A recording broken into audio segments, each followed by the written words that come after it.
प्रचारिणे निर्विशेष शून्यवादी पाश्चात्य देशतारिणी जय श्री कृष्ण चैतन्य प्रभु नित्यानंद श्री अद्वैता गदाधर श्रीवासादि गौर भक्तवृंद हरे कृष्णा कृष्ण कृष्ण हरे हरे हरे राम हरे राम राम राम हरे हरे हरे कृष्णा कृष्ण कृष्ण हरे हरे हरे राम राम राम हरे हरे हरे कृष्ण कृष्ण कृष्ण हरे हरे हरे राम राम राम हरे हरे हरे कृष्ण कृष्ण कृष्ण हरे हरे हरे राम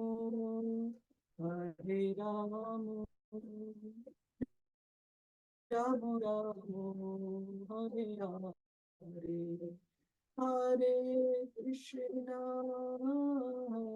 कृष्ण कृष्ण कृष्ण हरे हरे हरे राम राम राम हरे हरे हरे कृष्ण कृष्ण कृष्ण हरे हरे हरे राम राम राम हरे हरे जय राधा गोविंद राधा गोविंद श्री राधे जय जगन्नाथ जय जगन्नाथ जय बलदेवा जय सुभद्रा जय गौरानिताय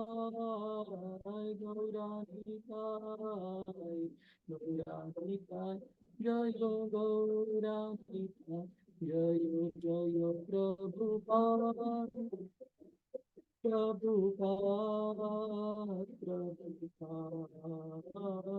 प्रभुपाद जय जय गुरुदेव गुरुदेव हरिनाम संकीर्तन की जय श्रील प्रभुपाद की जय ओम नमो भगवते वासुदेवाय ओम नमो भगवते वासुदेवाय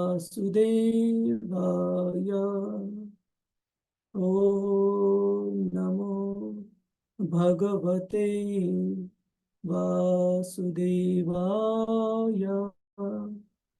ओम अज्ञानतिमिरन्धस्य ज्ञानाञ्जनशलाकया चक्षुरुन्मिलितं येन तस्मै श्रीगुरवे नमः नमः ॐ विष्णुपदाय कृष्णप्रेष्ठाय भूतले श्रीमते भक्तिवेदान्त स्वामिन् इति नामिने नमस्ते सरस्वते देवी गौरवाणी प्रचारिणे निर्विशेष शून्यवादी पाश्चात्य देश तारिणे। जय श्री कृष्ण चैतन्य प्रभु नित्यानंद श्री अद्वैत गदाधर श्रीवास आदि गौर भक्त वृंद। हरे कृष्णा कृष्णा कृष्णा हरे हरे, हरे राम राम राम हरे हरे। हरे कृष्णा। सारे भक्तों को बहुत बहुत धन्यवाद आज की इस चर्चा सत्र में भाग लेने के लिए। तो आज जिन श्लोकों के ऊपर हम चर्चा करने जा रहे हैं, उपदेशामृत सिंधु श्लोक क्रमांक 2 और श्लोक क्रमांक 3। तो हम देखते हैं कि ये जो उपदेशामृत पुस्तिका लिखी है श्रील रूप गोस्वामी जी ने, ये विशेषतः किन किन के लिए लिखी है? हरे कृष्ण प्रभु जी, दंडवत प्रणाम। हरे प्रभु कृष्णा, जी, धन्यवाद शुद्ध माता जी। भक्तों की भक्ति के भक्तों के लिए, शुद्ध भक्तों के लिए। नहीं नहीं, शुद्ध हाँ, भक्ति प्राप्त करने के लिए लिखी है, और लिखी है साधना भक्तों के लिए। क्योंकि शुद्ध भक्त तो ऐसे स्तर पर है भक्ति के, रागानुगा स्तर पर, जिनको कि इन जो नियम है भक्ति के, इन नीति नियमों का पालन करना उनके लिए अनिवार्य नहीं है। स्वाभाविकतः वो भक्ति के सारे चीजें पालन उनसे हो जाती है। लेकिन जो साधना भक्त है, उनके लिए ये जो भक्ति के नियम दिए गए श्रील रूप गोस्वामी द्वारा, कि कौन से, जैसे पिछले बार हमने चर्चा की, अलग अलग प्रकार के 6 आवेगों के ऊपर नियंत्रण रखना, ये हो गए भक्ति के नियम। उसी तरह आज के श्लोक में बताई गई है 6 प्रकार की चीजें जो भक्ति के लिए काफी नुकसान कारक है, काफी नुकसान हो सकता है अगर उन पर ध्यान ध्यान नहीं दिया। उसी प्रकार से तीसरे श्लोक में आते 6 प्रकार की चीजें जो भक्ति के लिए काफी अनुकूल है, और जिसको परस्यू करना चाहिए, जिसको आचरण में लाने की कोशिश करनी चाहिए। तो ये जो सारे नियम हैं, ये विशेषतः साधना भक्तों के लिए दिए गए हैं, ताकि इन भक्ति के नियमों का पालन कर कर वो भक्ति में प्रगति कर पाए और शुद्ध भक्ति को अंततः प्राप्त कर पाए। शुद्ध भक्तों के लिए जो वांग्मय दिया गया है, वो अगर देखा जाए तो परमहंसों के लिए निर्मत्सराणाम परमहंसानाम सताम, ये श्रीमद् भागवतम है।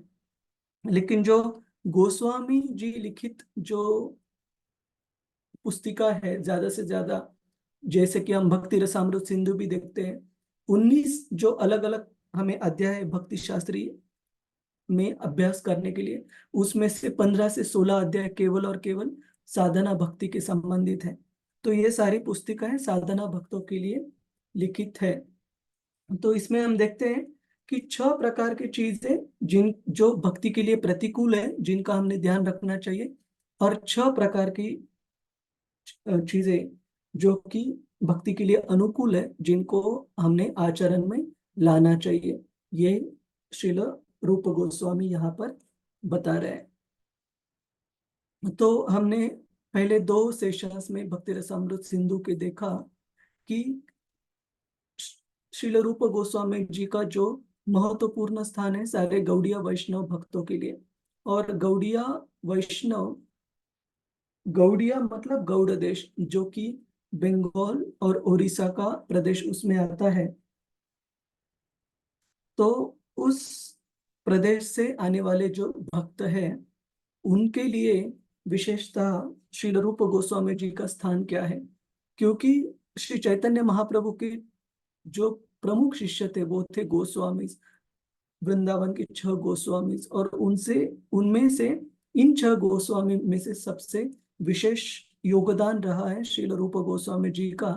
क्योंकि ऐसे कहा जाता है कि श्री चैतन्य मनोभीष्टम स्थापितम येन भूतले स्वयं रूप कदामयम ददाति स्वपदांतिकम।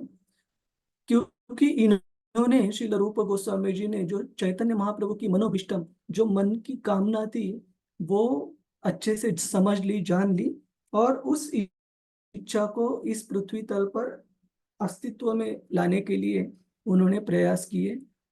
भागवत धर्म का और भक्ति का प्रचार प्रसार करने के लिए पुस्तिका लिखकर और श्री श्री राधा कृष्ण के लीला स्थलियों को पुनर्जागृत पुनर्प्रस्थापित करने के लिए प्रयत्न करने के लिए।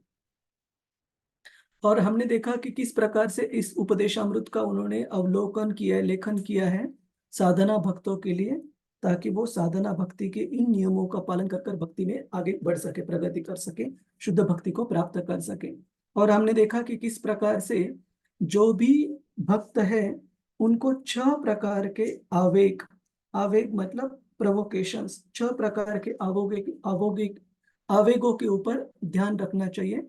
और वह 6 प्रकार के आवेग हमारी मन, हमारी वाचा और हमारा शरीर, काया, मनसा काया वचेना, मतलब हमारा मन, हमारा शरीर और हमारे वचन, इन तीनों रूप से किस प्रकार से हम आवेगों को नियंत्रण में रख सकते हैं। 6 प्रकार के आवेग दिए गए हैं। एक तो है जो वाचो वेगम, जो बात करने का आवेग है कि काफी सारे प्रकार, अलग अलग प्रकार के भाष्य करने का मन करता है किसी भी व्यक्ति को, किसी भी बद्ध जीव को, लेकिन इस आवेग को किस प्रकार से नियंत्रण में रखना चाहिए। और अगर बात करने का मन है तो ऐसी बात करनी चाहिए जो हमें या किसी और को कृष्ण भावना में मदद करे।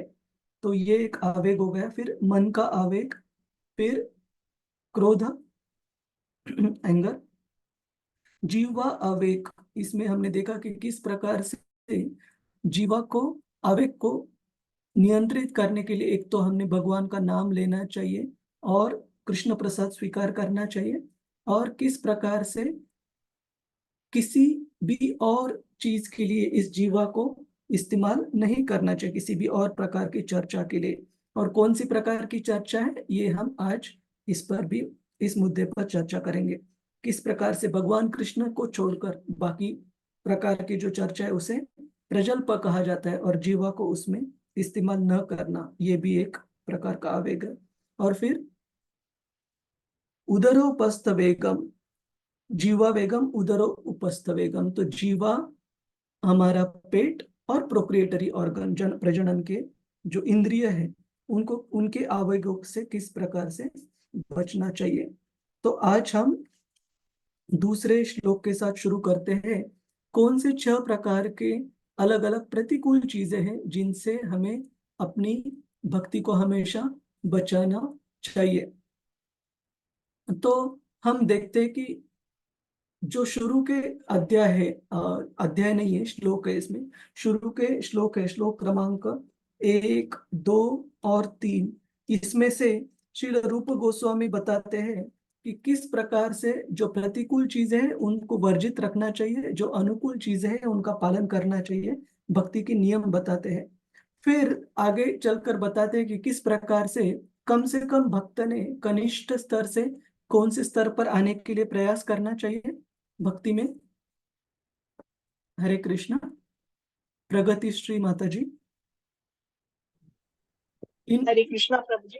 हरे कृष्णा, हरे इन सारे नियमों का पालन हरे कर कर कम से कम यस। जो जो एक कनिष्ठ अधिकारी है उस भक्त ने कहा आने की कोशिश करनी चाहिए।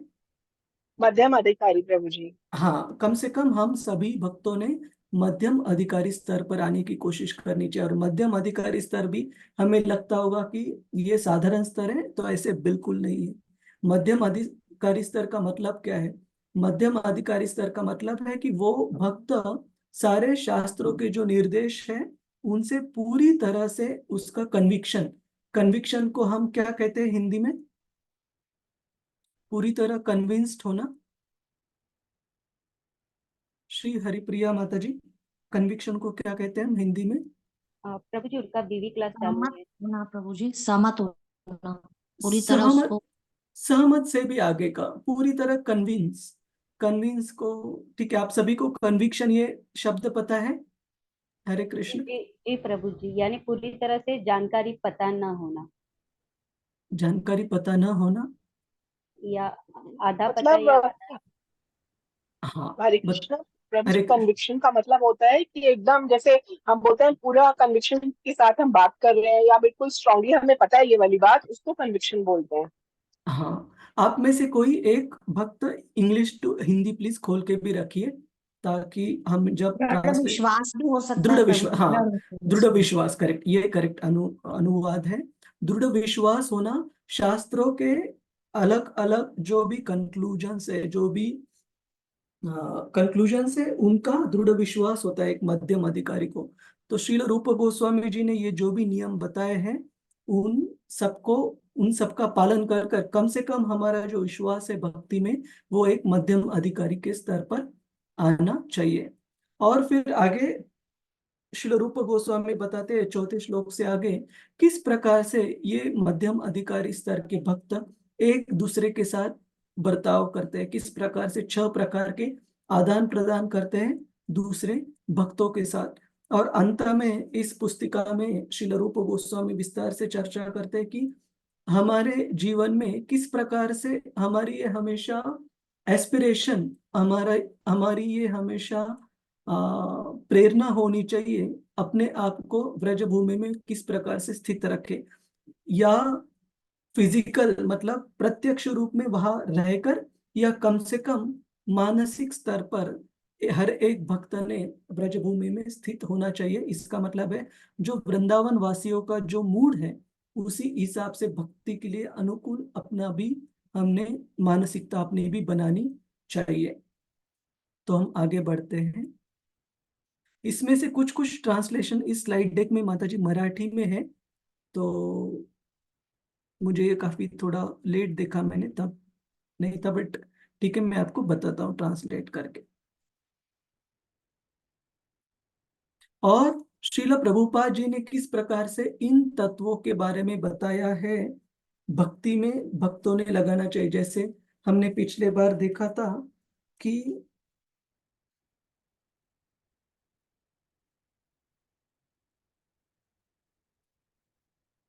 जो वाचो वेगम, इसके बारे में हमने देखा था कि किस प्रकार से जो आजकल के सोशल मीडियाज है, किस प्रकार से जो अलग अलग जो ऑर्गेनाइजेशंस, चैट ग्रुप्स, कॉन्फ्रेंसेस वगैरह जो रहती है, उसमें भी जो बोलने की प्रवृत्ति है वाचो वेगम, उसको लोग एंगेज करते हैं। लेकिन एक भक्त जो है, ये इन सभी से काफी बचकर रहते हैं, ताकि उस आवेग में हम ना आए। तो ये श्रील प्रभुपाद जी ने बताए गए जो भक्तों के लिए एप्लीकेशंस है, उनके बारे में भी हम चर्चा करेंगे। तो हम पहले श्लोक पढ़ते हैं, आप भी कृपया दोहराने की कोशिश कीजिएगा। अत्याहार प्रयासश्च अत्याहार प्रयासश्च प्रजल्पो नियमाग्रहः प्रजल्पो नियमाग्रहः जनसंगश्च लौल्यं च जनसंघश्च जनसंघश्च लौल्यं षड्भिर्भक्तिर्विनश्यति। षड्भिर्भक्तिर्विनश्यति। तो इस श्लोक में श्रील रूप गोस्वामी जो भक्ति के लिए प्रतिकूल चीजें, जो भक्ति को मदद नहीं करती, इनफैक्ट भक्ति का हनन करती है, भक्ति का नाश कर सकती है, इन 6 चीजों से, यहाँ लिखा है, भक्ति को खराब कर देते। प्रभुपाद शब्द बहुत ध्यान से इस्तेमाल करते हैं। प्रभुपाद यहाँ पर लिखते हैं, one's devotional service is spoiled. Spoiled का मतलब है जब कोई चीज खराब हो जाती है, जैसे अन्न है, बहुत देर तक अगर रखते हैं, उसकी जो रहने की, अच्छे रहने की जो टाइम लिमिट है, तो वो खराब हो जाता है, वो ग्रहण करने के लायक नहीं रहता। इसी प्रकार से हमारी भक्ति भगवान को अर्पण करने के लायक नहीं रहती, वो खराब हो जाती है जब हम इन निम्नलिखित जो 6 गतिविधियां दी गई है, जो कि भक्ति के लिए प्रतिकूल है, उनमें काफी ज्यादा मात्रा में उलझ जाते हैं, काफी ज्यादा मात्रा में एंटेंगल्ड, एंगेज हो जाते हैं। कौन सी 6 चीजें हैं? अत्याहार। और अत्याहार को श्रील प्रभुपाद जी बताते हैं केवल आवश्यकता से अधिक भोजन करना नहीं, लेकिन आवश्यकता से अधिक कोई भी चीज जो हमें हमारी आवश्यकताएं है उससे अधिक मात्रा में उनका संचय करना, उनको प्राप्त करने की कोशिश करना, ये भी हो गई अत्याहार। प्रयासश्च, प्रयासश्च मतलब जो भौतिक चीजें हैं, सांसारिक जो अचीवमेंट्स, जो प्राप्तियां हैं, इन भौतिक प्राप्तियों के लिए, सांसारिक चीजों के लिए अत्यधिक रूप में प्रयास करना, यह न समझते हुए कि अगर काफी प्रयास करने के बाद भी कोई हमें सांसारिक चीज उपलब्ध नहीं हो रही है तो हमने भगवान कृष्ण का हाथ उसमें देखना चाहिए, लेकिन ये न समझते हुए अत्यधिक मात्रा में उसके लिए, सांसारिक प्राप्तियों के लिए प्रयास करना।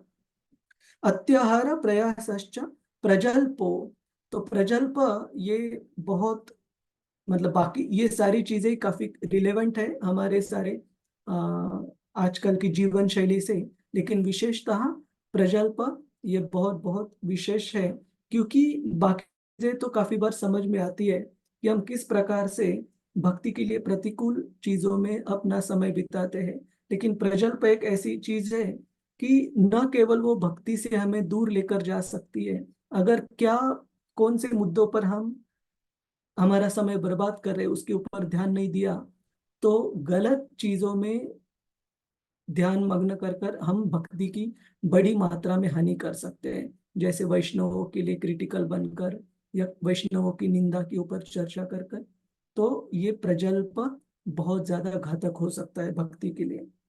प्रजल्प नियमाग्रह, नियमाग्रह मतलब शास्त्रों में जो अधिनियम दिए हैं, इन नियमों का पालन करना बिना उन नियमों की महत्व को समझकर।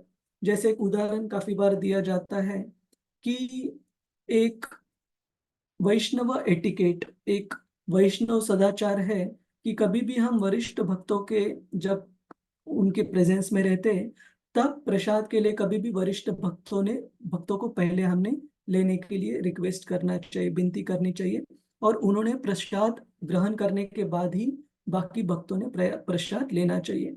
लेकिन कभी कभी ऐसे हो जाता है कि काफी वरिष्ठ वैष्णव या जो स्पिरिचुअल मास्टर, आध्यात्मिक गुरु किसी मंदिर में या किसी जगह पर विजिट के लिए आते हैं, और कभी कभी भक्तों को प्रसाद वितरण किया गया और भक्तों ने स्वीकार किया, उनको कभी कभी डांट पड़ती कि अरे वरिष्ठ वैष्णवों को पहले ले प्रसाद आपने लेने देना चाहिए था।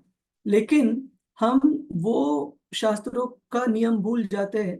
मंगल आरती में हम कहते हैं कि चतुर्विधा श्री भगवत प्रसादो स्वादन्न तृप्तान हरिभक्त संगान, कि जो गुरु है, आध्यात्मिक गुरु है, वो जब देखते हैं कि वैष्णवों को अलग अलग प्रकार के प्रसाद वो आनंद से ग्रहण करे, किस प्रकार के प्रसाद, जो 4 प्रकार के भोग भगवान कृष्ण को अर्पण होते हैं, उन अलग अलग प्रकार के प्रसाद को ग्रहण करते वक्त जब भक्तों को देखते हैं, तब श्रीला गुरु ये काफी प्रसन्न हो जाते हैं।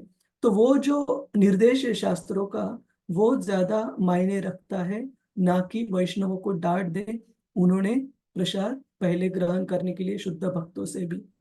तो शास्त्र के हर एक प्रकार के नियम किस प्रकार से हमारे जीवन में लाने चाहिए, आचरण में लाने चाहिए, इसके लिए वैष्णव सदाचार ये समझना बहुत बहुत जरूरी है।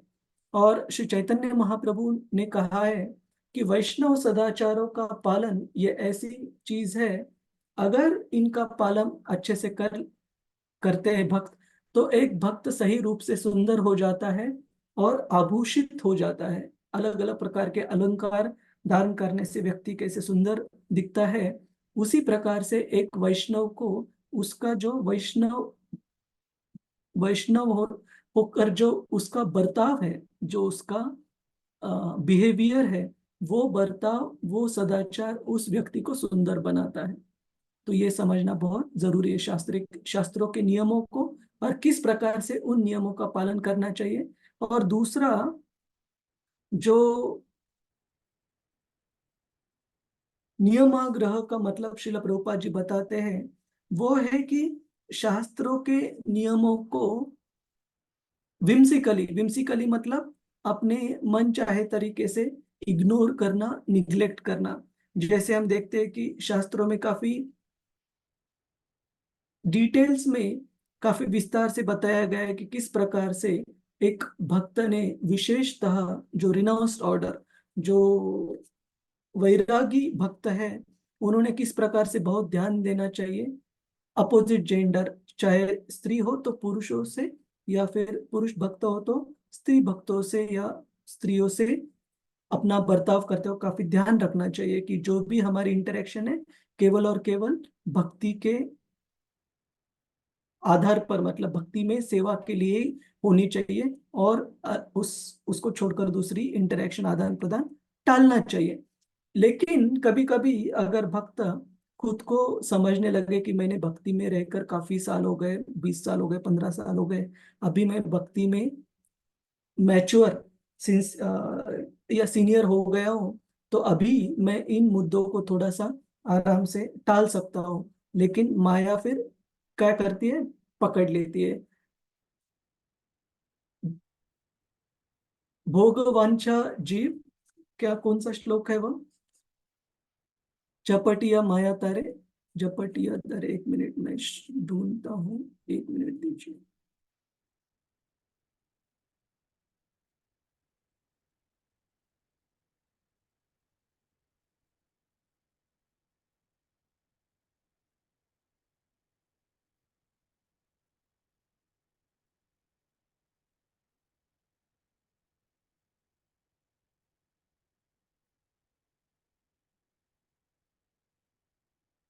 कि जो जीव भगवान कृष्ण से विमुख होकर एक क्षण के लिए भी भोग करने का प्रयास करता है, तो माया क्या करती है, बहिर्मुख कृष्ण भूलिया जीव भोग वांछा करे, निकटस्थ माया तारे झपटिया धरे।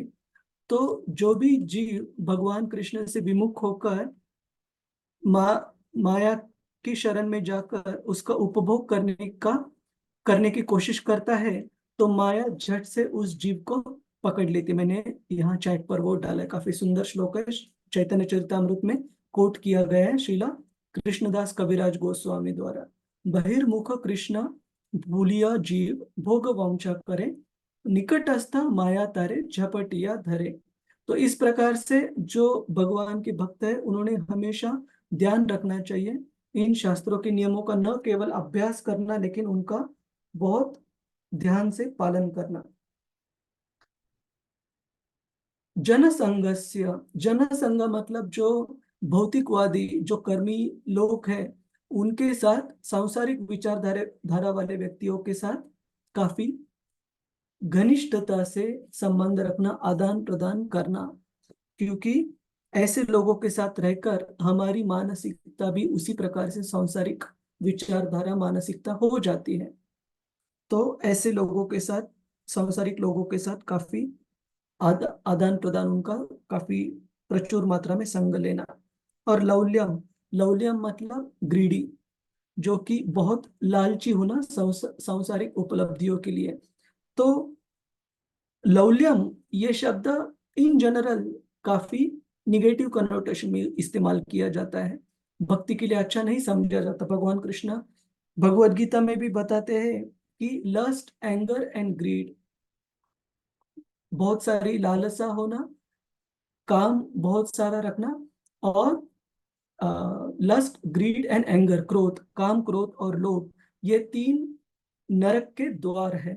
और इसी लालसा को अगर हम भगवान कृष्ण की सेवा में लगाते, भगवान कृष्ण को प्राप्त करने के लिए अगर लालसा निर्माण करते, तो कृष्ण लौल्यम इति एक मूल्यम, कि वही लालसा हमें इस भगवत जगत, इस भौतिक जगत से बाहर निकालने के लिए मदद कर सकती है। लेकिन वही लालसा अगर इन सांसारिक उपलब्धियों के लिए अगर हम रखते हैं, तो हमें वो भक्ति से दूर लेकर जा सकती है। तो रूप गोस्वामी जी बता रहे हैं कि ये जो 6 प्रतिकूल चीजें हैं, ये भक्ति को खराब करती हैं, और इनसे हमें बहुत सावधान रहना चाहिए, इनमें उलझना नहीं चाहिए। तो हम एक एक इसमें विस्तार में जाएंगे, और अगला श्लोक भी एक बार पढ़ लेते हैं, फिर इन दोनों श्लोकों पर चर्चा करते हैं। उत्साह निश्चया धैर्य, उत्साह निश्चय धैर्य धैर्य ज्ञान तत्तत् कर्म प्रवर्तना तत्तत्कर्मप्रवर्तनात् संगत्यागात् सतो वृत्ते संगत्यागात् सतवृत्ते षड्भिर्भक्ति प्रसिद्ध्यति। षड्भिर्भक्ति प्रसिद्ध्यति। और 6 प्रकार की प्रतिकूल चीजें जो भक्ति के लिए प्रतिकूल है वो बताने के बाद श्रील रूप गोस्वामी यहाँ पर बताते हैं 6 प्रकार के कार्य, 6 प्रकार के सिद्धांत जो भक्ति के लिए काफी अनुकूल है। जैसे उत्साहान, हमेशा भक्ति में उत्साह ही रहना, उत्साह से भक्ति के कार्य करना। एंडेवरिंग विथ कॉन्फिडेंस, आत्मविश्वास के साथ प्रयास करना, आत्मविश्वास या दृढ़ता के साथ प्रयास करना, तो इसे कहा गया है निश्चयात। धैर्य, बीइंग पेशेंट, धैर्यवान होना, धैर्य से काम लेना, और इसके हम अलग अलग उदाहरण भी देखेंगे। 4th, नियामक सिद्धांत के अनुसार कार्य करना, acting according to the regulative principles, मतलब भक्ति के जो भी अलग अलग नियम है उनके हिसाब से हमारे कार्य करना। जिस प्रकार से प्रभुपाद जी उदाहरण देते हैं, श्रवणम कीर्तनम विष्णु स्मरणम पाद सेवनम अर्चनम वंदनम दास्यम साख्यम आत्मनिवेदनम, ये जो नवविधा भक्ति के कार्य है प्रहलाद महाराज ने सिखाए हुए, इन नवविधा भक्ति के हिसाब से हमारे कार्यों को अंजाम देना, कार्य करना, ये 4था सिद्धांत बताया गया है जो आचार्यों ने हमें प्रदान किए अलग अलग भक्ति के कार्य, उसके हिसाब से भक्ति के कार्य करना। ये हो गया 4था सिद्धांत जो कि भक्ति के लिए अनुकूल है। 5वां है अभक्तों की संगति को त्यागना। इनफैक्ट चैतन्य चरितामृत में बताया गया है, क्या बताया गया है कि one who avoids the association of the non devotees, उसको बंगाली में क्या कहते हैं श्री चैतन्य महाप्रभु? भक्त संग त्याग। अभक्त संग त्याग यही वैष्णव आचार, कि जो भी व्यक्ति अभक्तों के संगति को त्याग करता है वो सबसे बढ़िया वैष्णव आचार है, वैष्णव सदाचार है। तो इस प्रकार के जो सांसारिक मनोवृत्ति के जो लोग हैं उनकी संगति को त्यागना, टालना। और 6th है जो पिछले आचार्य होकर गए, जिससे इस पर हमने काफी बार विस्तार से चर्चा की है कि किस प्रकार से श्री चैतन्य महाप्रभु ने अपने खुद के जीवनों से, उदाहरणों से सिखाया कि हमें हमेशा अलग अलग आचार्यों की उपासना, आचार्य उपासना, ये भक्ति में एक बहुत बहुत विशेष मुद्दा है। और आचार्य उपासना का मतलब ये नहीं कि हमारा कोई कल्ट है, कल्ट का मतलब है कि अलग अलग, भारत में भी हम देखते हैं कि आध्यात्मिक संस्थाएं हैं जिसमें जो विशेष रूप से पूजा अर्चना की जाती है उनके जो भी लीडर हैं उनकी की जाती है, ना कि भगवान की। इसकी वजह से क्या होता है कि जब वो व्यक्ति नहीं रहते तो इमीडिएटली, तुरंत ही जो उपासक है उस पर्टिकुलर संस्था के, उनका जो विश्वास है वो ढलने लगता है, और वो जो संस्था है वो आचार्य इस पृथ्वी स्तर पर होने के बाद जितनी एक्टिव रहती है, वाइब्रेंट रहती है, उस प्रकार की वाइब्रेंसी वो संस्था कंटिन्यू नहीं कर पाती है।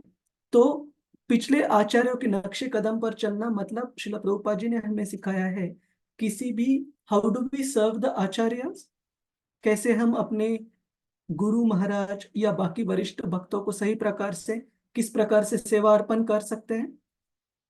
संजय प्रभु जी, हरे कृष्णा।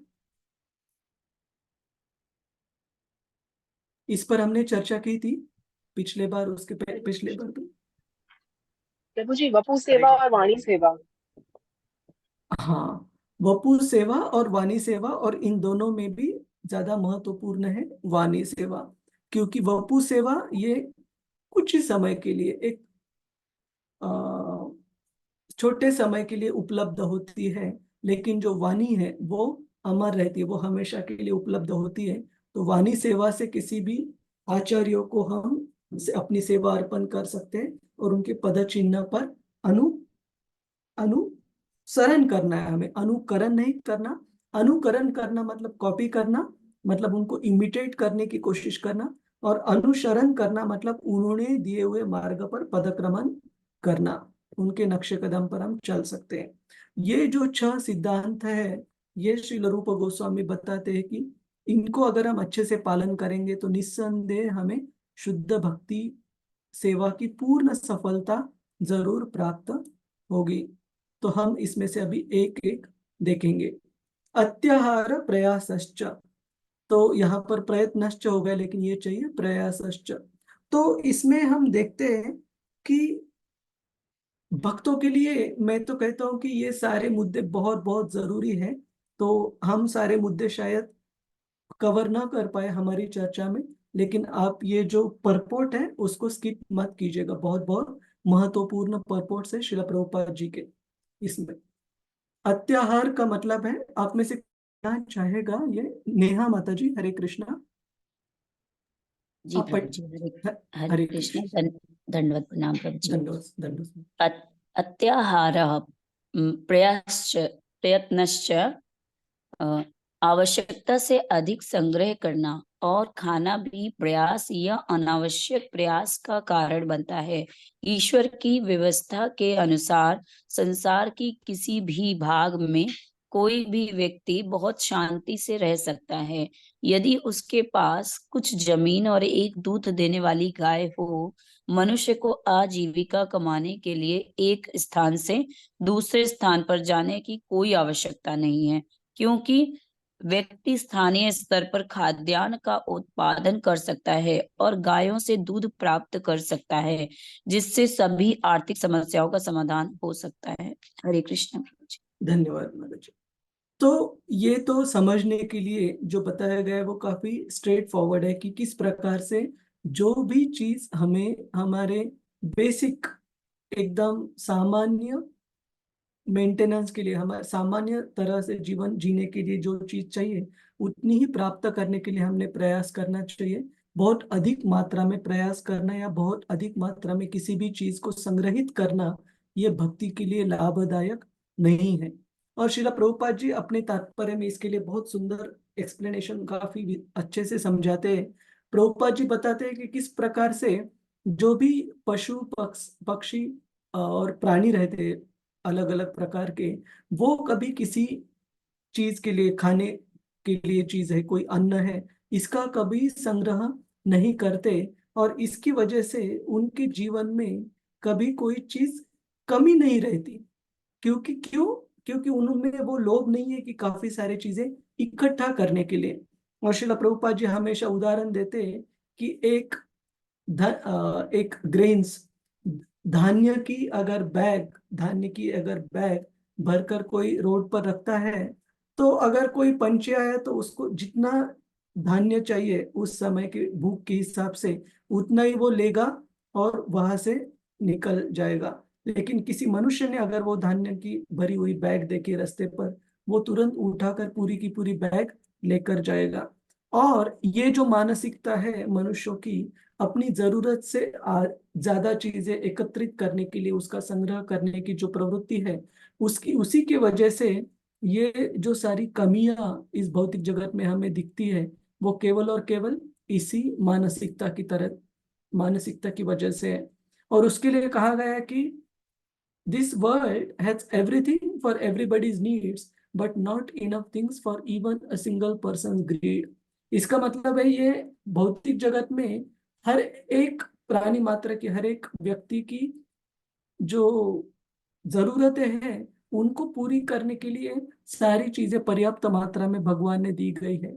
लेकिन किसी भी एक व्यक्ति का जो लोभ है, उस लोभ के लिए पर्याप्त मात्रा में पूरी जगत की चीजें भी पर्याप्त नहीं है। तो इसी से हम समझ सकते हैं। और ऐसे इसका कोई उदाहरण आप सोच सकते हैं भगवान श्री कृष्ण की लीलाओं से या श्री चैतन्य महाप्रभु की लीला से, किसी व्यक्ति का उदाहरण जो कि इस तत्व से, इस नियम से अपना जीवन व्यतीत करते थे, अत्याहार और प्रयासश्च न करते हुए। किसी महान भक्त का उदाहरण आपको सूझता है? हरे कृष्णा। हरे कृष्णा हरे कृष्ण प्रभु प्रभु जी। जी। One by one. कृष्ण, हाँ हाँ, कृष्ण मोहिनी माता जी।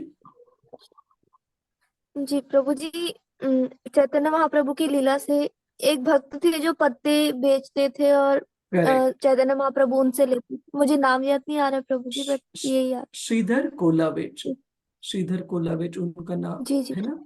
कि जो he was a banana leaf seller, जो कि केली के झाड़ से जो भी चीजें मिलती है, पत्ते हो, केली के झाड़ के जो फूल हो, और केली के जो फल है, उन सबको बेचकर वो अपना निर्वाहन करते थे। और केवल निर्वाहन ही नहीं करते थे, उसमें से भी 50% उनकी जो कमाई रहती थी, आमदनी रहती थी, वो गंगा माता के लिए और भक्ति के अलग अलग कार्यों के लिए इस्तेमाल करते थे। तो हार्डली उनके पास कुछ चीजें बचती थी। और श्री चैतन्य महाप्रभु काफी बार उनको टॉन्ट करते थे, उनको चिढ़ाते थे कि आपके कृष्ण ने आपके जीवन में क्या दिया है। देखो, आपके घर के जो छत है उसमें ज्यादा छेद है, बिना ना कि ज्यादा छत है। तो जब बारिश आती है तो पूरा पानी घर के अंदर आ जाता है। और आपके जो कपड़े, इतनी ये धोती इतनी पुरानी हो चुकी है, इसमें आधे से ज्यादा तो धोती में गांठें बंध गई है, ताकि क्योंकि इतने इतने बार वो धोती इतनी जगह पर फटी हुई है कि आप उसको सीने से सिर्फ गांठ मारकर उसको पहनने लायक रखते हो। तो इस प्रकार से श्री चैतन्य महाप्रभु काफी बार श्रीधर कोलावेट जी को, जो उनके महान भक्त थे, उनको बोलते थे। और ये भी कहते थे कि आपके पास बहुत प्रचुर मात्रा में संपत्ति है जो आप इस दुनिया से छुपा रहे हो, और एक दिन मैं आपका ये जो धन है सारी दुनिया के सामने जरूर ले आऊंगा। तो इन श्रीधर कोलावेच को लगता था कि अरे, मेरे पास सही में कुछ धन संपत्ति नहीं है, आपकी गलत फहमी हो रही है। लेकिन महाप्रभु बोलते थे, नहीं, आप झूठ बोल रहे हो। और वो धन संपत्ति थी उनके हृदय में कृष्ण प्रेम। इसी प्रकार से भगवान कृष्ण की लीला में किनका उदाहरण देखते हैं हम? प्रभु जी, तुकाराम महाराज भी, और श्री कृष्ण का जो ये है ना दोस्त सुदामा, वो भी सुदामा, करेक्ट। घर सुदामा की को। पूजा मांगते थे। हाँ, तो भागवत में वर्णन आता है सुदामा के बारे में कि न तो केवल उन्होंने अपने जीवन में कभी यह सोचा कि मेरा दोस्त इतना, मेरा सखा इतना बड़ा राजा है द्वारका का, लेकिन मुझे उससे कोई भौतिक प्राप्ति प्राप्त हो जाए। और ऐसे कहा जाता है कि उनकी जो पत्नी थी, धर्म पत्नी, उसने भी कभी भौतिक प्राप्तियों के लिए, ऐश्वर्य के लिए लालसा नहीं की। लेकिन उनकी पत्नी सोचती थी, मैं तो चाहे जैसे वैसे निर्वाहन कर लूंगी, लेकिन मेरी पति को इतने कठिनाइयों से जाना पड़ रहा है, तो चाहे मे भी वो कृष्ण से, उनकी दो मित्र से थोड़ी मदद प्राप्त कर सकते, मदद मांग सकते। और सुदामा ने भी ऐसे सोचा, जब पत्नी ने ये विनती की उनको कि शायद मेरी पत्नी को घर चलाने में काफी दिक्कत हो रही है, इतनी तपस्या की वजह से घर में काफी चीजें न पर्याप्त मात्रा में ना होने की वजह से, तो मेरे लिए नहीं, लेकिन मेरी पत्नी को अच्छे से संभाल करने के लिए अगर मुझे मदद मांगनी होए तो मैं प्रयास जरूर करूंगा। तो ये बहुत उच्चतम उदाहरण है, एकदम आदर्श उदाहरण है। अगर हम उनकी स्तर पर भी नहीं जीवन जी सकते, तो कम से कम हमने ये नियम है, इसको याद रखना चाहिए कि जरूरत से अधिक मात्रा में किसी भी चीज का संग्रह ठीक नहीं है। और ये हर एक चीज में आता है, अगर वो अन्न है तो भी उसका जरूरत से अधिक मात्रा में ग्रहण नहीं करना चाहिए। पैसा, ऐश्वर्य, संपत्ति है, उसको भी जरूरत से अधिक मात्रा में संग्रह नहीं करना चाहिए। और श्री चैतन्य महाप्रभु जी ने भी और उनके अलग अलग शिष्यों ने भी ये जो नियम है बहुत ही एग्जेम्पलरी, बहुत ही विशेष रूप से दुनिया के सामने दिखाया। जैसे हम देखते हैं, श्री चैतन्य महाप्रभु जब सबसे पहली बार उन्होंने संन्यास ग्रहण करने के बाद, जब उनको वृंदावन जाना था, और नित्यानंद प्रभु जी ने एक ट्रिक कर कर, एक युक्ति इस्तेमाल कर कर श्री चैतन्य महाप्रभु को वृंदावन की जगह शांतिपुर पहुंचाया। और वहां पर श्रील अद्वैता आचार्य जी के घर में श्री चैतन्य महाप्रभु कुछ दिन तक रुके।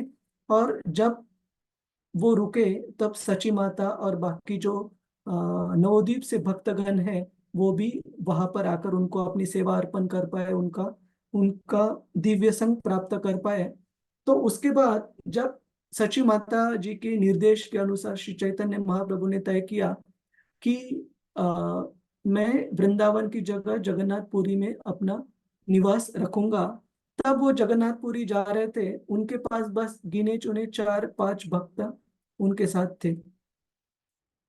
तो वहां पर कहा गया है श्री चैतन्य महाप्रभु उनको पूछते हैं रास्ते में कि क्या होता है कि पहले जमाने में हर एक जो राज्य था, या राज्य ही नहीं, कुछ कुछ जो प्रदेश भी थे, वो एक सोवरेन स्टेट मतलब एक पूरी तरीके से अलग छोटे देश के रूप में गवर्नेंस चलता था। तो जब एक प्रदेश छोड़कर दूसरी प्रदेश में आजकल जैसे टोल रहते हैं, आप कोई भी कमोडिटी कोई भी चीज ऐसे ही एक जगह से दूसरी जगह नहीं लेकर जा सकते, आपको कुछ टोल कुछ फीस भरनी पड़ेगी उसके लिए। उसी प्रकार से उस जमाने में एक जगह से दूसरे प्रदेश में प्रवेश करने के लिए एक प्रकार का फीस टोल भरा जाता था। और श्री चैतन्य महाप्रभु ने जब उनके भक्तों को पूछा कि आप में से किसी ने कोई चीज साथ में लाई है क्या, इसकी व्यवस्था करने के लिए रास्ते में कभी जरूरत पड़ी तो सारे भक्तों ने कहा कि नहीं लाई महाप्रभु, कि उनका उतना विश्वास था महाप्रभु के ऊपर और उनको महाप्रभु का मन भी पता था कि महाप्रभु को अनावश्यक चीजें संग्रह करना अच्छा नहीं लगता। तो श्री चैतन्य महाप्रभु प्रसन्न हो गए जब भक्तों ने कहा कि कुछ साथ में नहीं लाया है। महाप्रभु ने फिर उनको बताया, अगर आप में से किसी भी भक्त ने कोई चीज धन संपत्ति हो, सोने के सिक्के जो भी है, कुछ साथ में लेके आते तो मैं आप सभी को तुरंत फिर से बंगाल भेज देता वापस। तो कहने का मतलब है कि श्री चैतन्य महाप्रभु ने अलग अलग आचार्यों ने हमें सिखाया है कि अनावश्यक रूप से हमने किसी भी चीज का अधिक संग्रह नहीं करना चाहिए। किसी को याद है कोई और उदाहरण जो श्रीमद् भागवतम में दिया गया है इसके बारे में, या फिर किसी और शास्त्र में, किस प्रकार से हमने अनावश्यक रूप से अधिक संग्रह किसी भी चीज का नहीं करना चाहिए, या फिर वो भक्ति के लिए घातक हो सकता है। हरे कृष्णा। आरती माता जी, आरती माता जी, शशि। हरे कृष्णा माता जी, कोई उदाहरण याद है आपको भागवत में से, या आपने सुना है कुछ? प्रभु जी, ये श्री रूप गोस्वामी जी का ऐसे जरूर आता है कि उन्होंने अपनी आधी संपत्ति दान कर दी थी, या जो उन्होंने पूरा अर्न किया था, तो जब वो महाराजा के पास से जब उनको छुड़ाना था तो उनके भाई ने उसको यूज किया था, उनके जो पहले से एकत्रित किया हुआ धन था, हाँ एक्स्ट्रा मतलब। तो उन्होंने ही शायद ऐसा मतलब परंपरा अपने उसमें डाली थी कि जो भी भक्त हैं उनको अपनी संपत्ति का अगर सच्चे अर्थों में जुड़ना चाहते हैं तो इस प्रकार से डिस्ट्रीब्यूशन करना चाहिए कि 50% उसको दान दे दें, 25% अपने पास रखें और 25% को परिवार या अन्य लोगों के भलाई के लिए खर्च करें, इस प्रकार से। हाँ, ये तो उदाहरण है, लेकिन ऐसे भी एक उदाहरण है भागवतम में, विशेषतः 11वें स्कंद में दिया गया है कि किस प्रकार से अनावश्यक रूप से किसी भी चीज का संग्रह ये ठीक नहीं है। इसके लिए अवधूत ब्राह्मण उदाहरण देते हैं। उन्होंने जो अलग अलग 24 अलग अलग गुरु से विद्या प्राप्त की, अलग अलग लेसन्स को हम हिंदी में क्या कहते हैं, सीख, अलग अलग सीख जो उन्होंने प्राप्त की, उन 24 गुरु में से एक गुरु है उनके हनी बीज। हनी बीज को हम हिंदी में क्या कहते हैं, मधुमक्खी। क्यों मधुमक्खी का उदाहरण दिया गया है? जिस प्रकार से मधुमक्खियां, उनका जो हनी कोम रहता है उसमें इतनी महीनों महीनों तक मेहनत कर कर पूरा वो मधु एकत्रित करती है उस हनी कोम में, लेकिन अंततः एक शिकारी आता है और उन मधुमक्खियों को दूर भगाकर वो पूरा की पूरा उनका जो हनीकॉम्ब रहता है जिसमें मधु से भरा हुआ रहता है, उसको काट कर लेकर जाता है।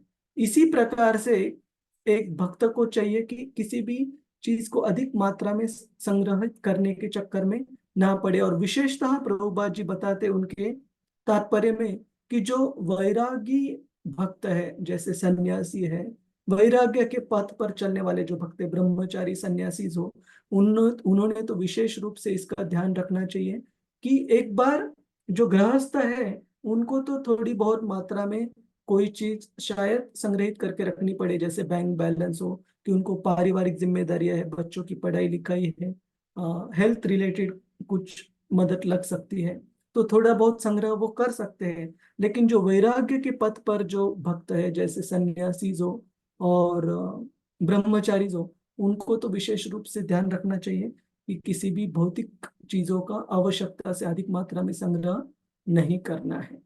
किसी का कोई सवाल है, कोई जिज्ञासा है इस मुद्दे पर? हरे कृष्णा। हमने जो अलग अलग उदाहरण देखे उनके आधार पर कुछ किसी को कुछ सवाल है? क्या करना चाहिए, क्या नहीं करना चाहिए? यस माता जी। प्रभु जी, तुकाराम महाराज का उदाहरण क्यों नहीं महाभारत यानी इसमें होता है, श्रीमद् भागवतम में? तुकाराम महाराज का भी उदाहरण है। तुकाराम महाराज का विशेष रूप से उदाहरण आता है श्री चैतन्य चरितामृत में, किस प्रकार से उनको श्री चैतन्य महाप्रभु की कृपा प्राप्त हुई। तो तुकाराम महाराज भी बिल्कुल इसमें आते हैं कि उन्होंने जरूरत से ज्यादा किसी भी चीज का संग्रह नहीं किया। इनफैक्ट वो जो प्रभात मूवीज की जो मूवी है संत तुकाराम, उसका मैं हमेशा रेफरेंस देता हूँ। उसमें बहुत सुंदर प्रसंग आता है कि तुकाराम महाराज जी को उनकी कृपा के वजह से जब एक जमींदार व्यक्ति को बहुत प्रचुर मात्रा में धान्य प्राप्त हुआ, उनके खेत में काफी सारे प्रचुर मात्रा में धान्य उगा, जहां पर श्री तुकाराम महाराज जी को उन्होंने उस धान को संरक्षित रखने के लिए, उस पर ध्यान देने के लिए उनको वहां पर नियुक्त किया था। तब वो उस व्यक्ति की वजह से जब श्रील तुकाराम महाराज जी के घर पर प्रचुर मात्रा में धान्य दिया गया उनको, तो उनकी पत्नी ने तो अच्छे से संग्रह करके घर में उसको रख दिया। लेकिन तुकाराम महाराज इतने दानशूर व्यक्ति थे कि जो भी उनके घर पर धान्य मांगने के लिए आते, हर एक को वो प्रचुर मात्रा में धान्य दे देते थे। और अंत में जब वो धान खत्म हो गया और उनकी पत्नी ने, धर्म पत्नी ने कुछ धान का प्रयोग कर कर उसका आटा बनाया था, अंत में तुकाराम महाराज जी वो आटा भी लेकर आते हैं एक साधु को दान में देने के लिए, क्योंकि वो धान घर में खत्म हो गया इसलिए। तब उनकी पत्नी काफी उन पर गुस्सा होती है और वो सब। लेकिन कहने का मतलब है कि इस प्रकार के जो महान संत है तुकाराम महाराज जैसे, वो भी अपने खुद के जीवन के उदाहरण से दर्शाते हैं किस प्रकार से हमने किसी भी भौतिक चीज के लिए बहुत संग्रह नहीं करना चाहिए और बहुत अधिक मात्रा में प्रयास भी नहीं करना चाहिए। ये जो दूसरा मुद्दा है बहुत विशेष है, किस प्रकार से हमने बहुत अधिक मात्रा में प्रयास नहीं। इसका मतलब है कभी कभी क्या होता है कि हम कोई चीज प्राप्त करने के लिए काफी तपस्या करते, प्रयास करते हैं, लेकिन कभी कभी जीवन में कोई चीज 10 बार नहीं 50 बार प्रयास करने के बाद भी हमें वो चीज हमेशा दूर रहती है। तो उसमें कभी भी हमने भगवान का हाथ देखना चाहिए कि अगर मैंने इतने सारे प्रयास करने के बाद भी अगर वो मुझे प्राप्त नहीं हो रही है, तो हो सकता है वो चीज मेरे भक्ति के लिए अनुकूल ना हो, अच्छी ना हो। जैसे बच्चा कभी कभी हट करने लगता है, जिद करने लगता है कि मुझे लाइटर इस्तेमाल करना है, लेकिन माँ काफी ज्यादा केयरफुल रहती है कि बच्चे ने कितना भी मांगा वो चीज उसके लिए अच्छी नहीं है तो उसको वो चीज नहीं मिलेगी। उसी तरह एक भक्त ने भी समझना चाहिए कि अगर कोई बहुत प्रयास कर कर कोई चीज फिर भी दुरास्त है, जल्दी प्राप्त नहीं हो रही है, तो शायद भगवान कृष्ण की उस प्रकार से इच्छा है। हरे कृष्णा। और किसी का कोई सवाल, कोई जिज्ञासा है इसके बारे में? हरे कृष्णा। ठीक है, हम आगे बढ़ते हैं। और श्रील प्रभुपाद जी बताते हैं कि किस प्रकार से 4 प्रकार के लोग रहते हैं उसमें, lazy fool, active fool, lazy intelligent और एक्टिव इंटेलिजेंट। तो यहाँ पर आलसी का मतलब आप ऐसे मत समझो कि आलस करते हुए, काम न करते हुए। आलसी का मतलब है कि जितना जरूरत है उतना ही प्रयास कर कर जो भी प्राप्ति हो रही है उसमें संतुष्ट रहना, उसमें कृतज्ञ रहना। ये हो गया सही में आलसी बुद्धिमान का मतलब, लेजी इंटेलिजेंट। तो प्रभुपाद जी बताते हैं ये चार कैटेगरी के, चार प्रकार के जो लोग हैं, जो कि है आलसी बुद्धिमान, लेजी इंटेलिजेंट, व्यस्त बुद्धिमान, इसका मतलब है बिजी इंटेलिजेंट, आलसी मूर्ख, लेजी फूल, एंड व्यस्त मूर्ख मतलब एक्टिव फुल, बिजी फुल। तो सबसे खतरनाक कौन है इसमें से, इन चार प्रकार के लोगों में से? Lazy intelligent, active intelligent, lazy full, active full. कौन इसमें से सबसे खतरनाक है? श्री हरिप्रिया माता जी। एक्टिव इंटेलिजेंस प्रभु जी। हाँ, कम अगेन। Active intelligent.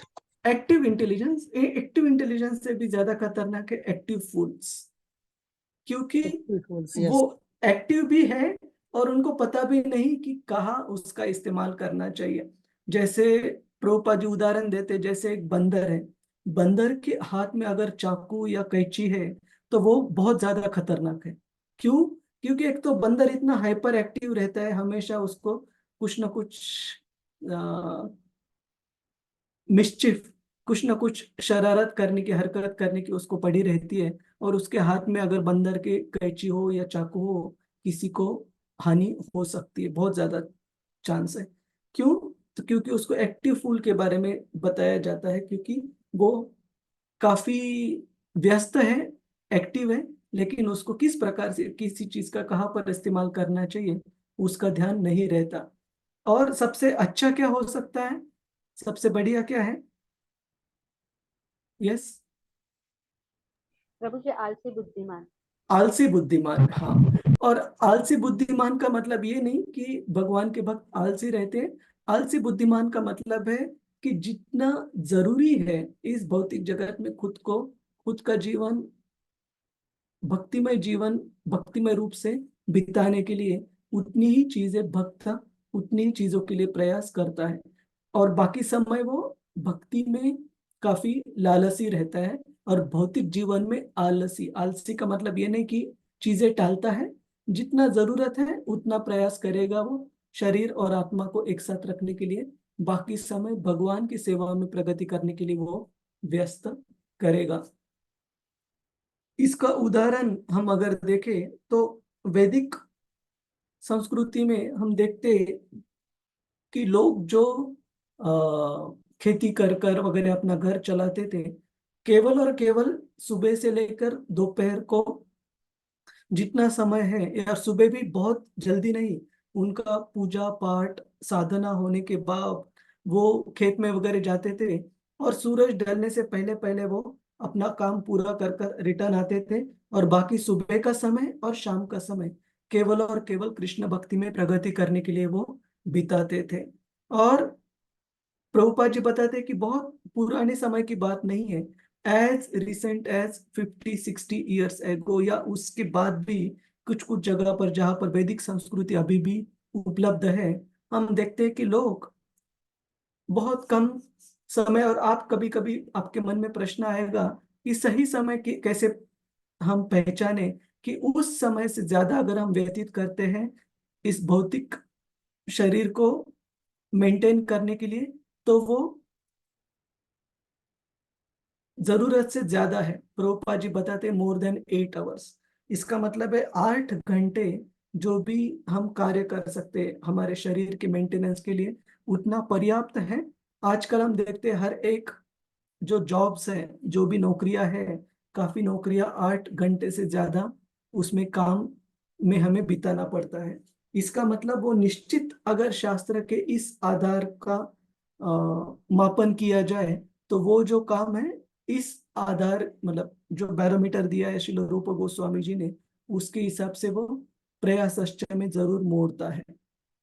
क्योंकि बाकी जो हमारा समय ऐसे बताया गया है शास्त्रों में, 8 घंटे शरीर को मेंटेन करने के लिए, 8 घंटे अपना जो दिन प्रतिदिन के कार्य है पूरी फैमिली को एकत्रित रखने के लिए गृहस्थ जीवन में, और 8 घंटे बचे हुए आध्यात्मिक प्रगति के लिए। ऐसे समय डिवाइड करना चाहिए। तो हमारा होता उल्टा है, आध्यात्मिक प्रगति के लिए 2 घंटे देना भी हमें काफी ज्यादा लगता है। और जो शारीरिक जरूरतें हैं उनके लिए हम कभी काफी बार, जो कर्मी व्यक्ति है 12 घंटे 14 घंटे भी काम करते कंसिस्टेंट बेसिस पर, लेकिन उनको कभी उसमें थकावट नहीं आती, क्योंकि शुकदेव गोस्वामी बताते हैं, for a materialist money is Honey. एक भौतिकवादी, एक सांसारिक व्यक्ति के लिए, एक सांसारिक भाव वाले व्यक्ति के लिए जो धन संपत्ति है, भौतिक धन संपत्ति, वो एक मधु की तरह है, काफी स्वीट लगती है उनको। और आखिरी पैराग्राफ हम पढ़ेंगे। ठीक वैसे ही जैसे आजकल वे व्यस्त है लेकिन वे मूर्ख है, मतलब सांसारिक व्यक्तियों के बारे में श्रील प्रभुपाद जी बता रहे हैं। बंदर की तरह वह बहुत व्यस्त रहता है, आप देखें, और वे बंदर व्यस्त मूर्ख की पीढ़ी बनाना पसंद करते हैं। बस इतना ही। मूर्खों जब वह व्यस्त होता है तो बस उत्पात मचाता है। बेहतर आलसी मूर्ख उससे बेहतर है, क्योंकि वह इतना नुकसान नहीं करेगा, लेकिन व्यस्त मूर्ख नुकसान ही करेगा। और प्रथम श्रेणी का आदमी आलसी बुद्धिमान होता है, लेजी इंटेलिजेंट। वह जीवन का मूल्य जानता है और गंभीरता से सोचता है। बिल्कुल हमारे सभी महान संत व्यक्तियों की तरह वे जंगल में रह रहे थे, ध्यान तपस्या और किताबें लिख रहे थे। सब तुम पाओगे आलसी बुद्धिमान, वे प्रथम श्रेणी के आदमी हैं।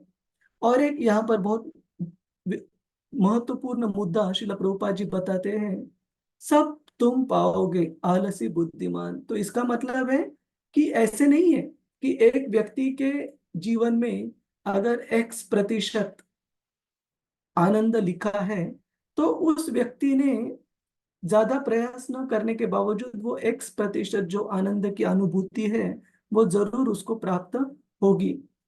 प्रहलाद महाराज कहते कि जिस प्रकार से हम में से कोई भी जो चिंताएं है, दुख है इस भौतिक जीवन में, कभी मांगते नहीं है भगवान से, फिर भी वो हमें प्राप्त हो जाती है।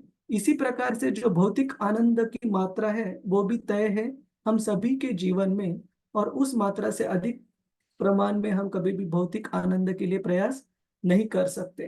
तो जब दुख बिन बुलाए उसी मात्रा में प्राप्त होता है, भौतिक सुख या आनंद भी बिना बुलाए जिस मात्रा में हमें प्राप्त होना है, हमारी लिखित है, उस मात्रा में जरूर प्राप्त होगा।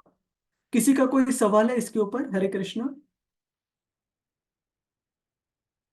नहीं प्रभु जी। कृष्ण मोहिनी माता जी, नेहा माता जी, प्रगति श्री माता जी, संजय प्रभु, सखी मुखी, शशि मुखी माता जी।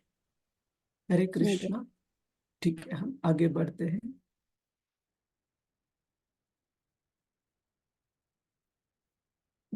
और श्रीमद् भागवतम में से इस श्लोक को श्रील प्रभुपाद जी रेफर करते हैं, जो काफी फेमस श्लोक है, 1-9 मेरे ख्याल से। एक मिनट हम देखते हैं, 1-9।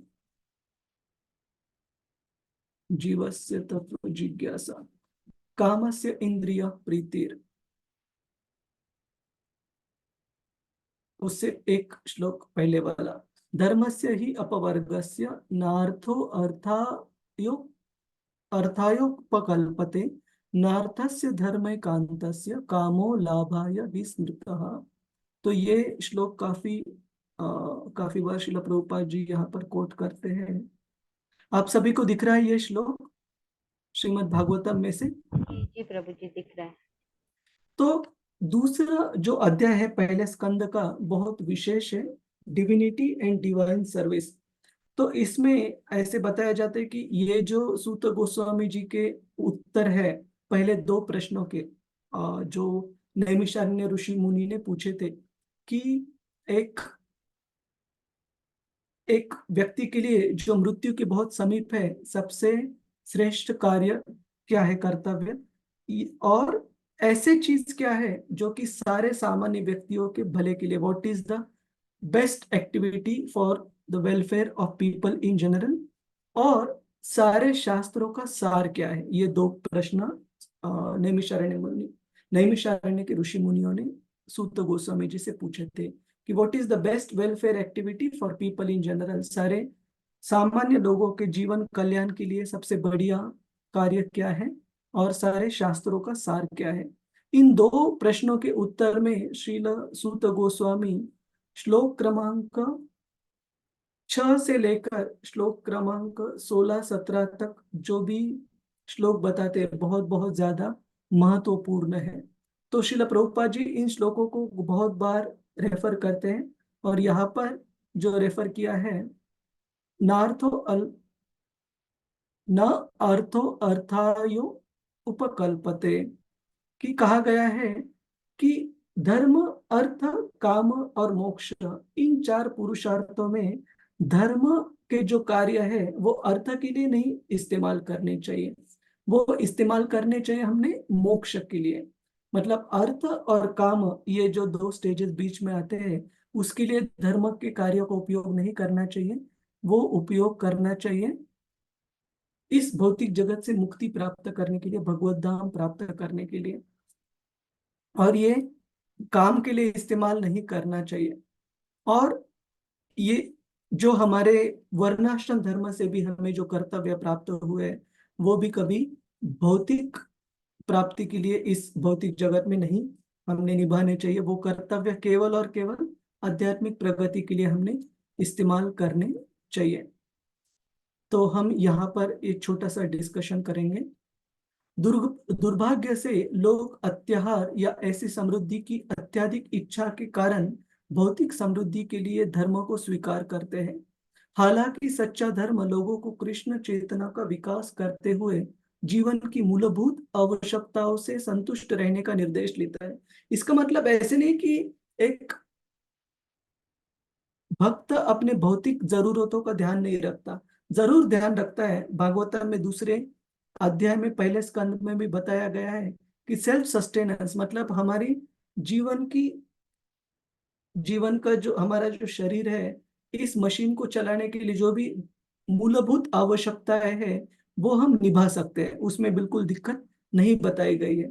लेकिन उन मूलभूत आवश्यकताओं के बाद में जो भी कोई चीज हम सोचते हैं चाहिए कर उस चीज के लिए हमें अत्यधिक प्रयास नहीं करना चाहिए। केवल जो जीवन की मूलभूत आवश्यकता है उनके लिए ही प्रयास करना चाहिए। सच्चा धर्म केवल भौतिक अस्तित्व की मूलभूत आवश्यकताओं की आपूर्ति के लिए ही इसकी अनुमति देता है। उसके बाद जो भी हम संग्रहित चीजें करते हैं वो भक्ति के लिए अपायकारक है। और जीवन किस में इस्तेमाल करना चाहिए? जीवन का बहुमूल्य समय जीवस्य तत्व जिज्ञासा।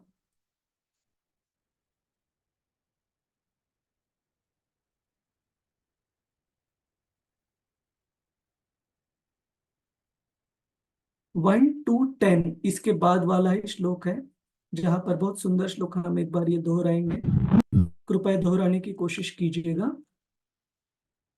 कामस्य नेन्द्रिया प्रीतिर्, कामस्य नेन्द्रिया प्रीति, लाभो जीवेत यावता, लाभो जीवेत यावता, जीवस्य तत्व जिज्ञासा, जीवस्य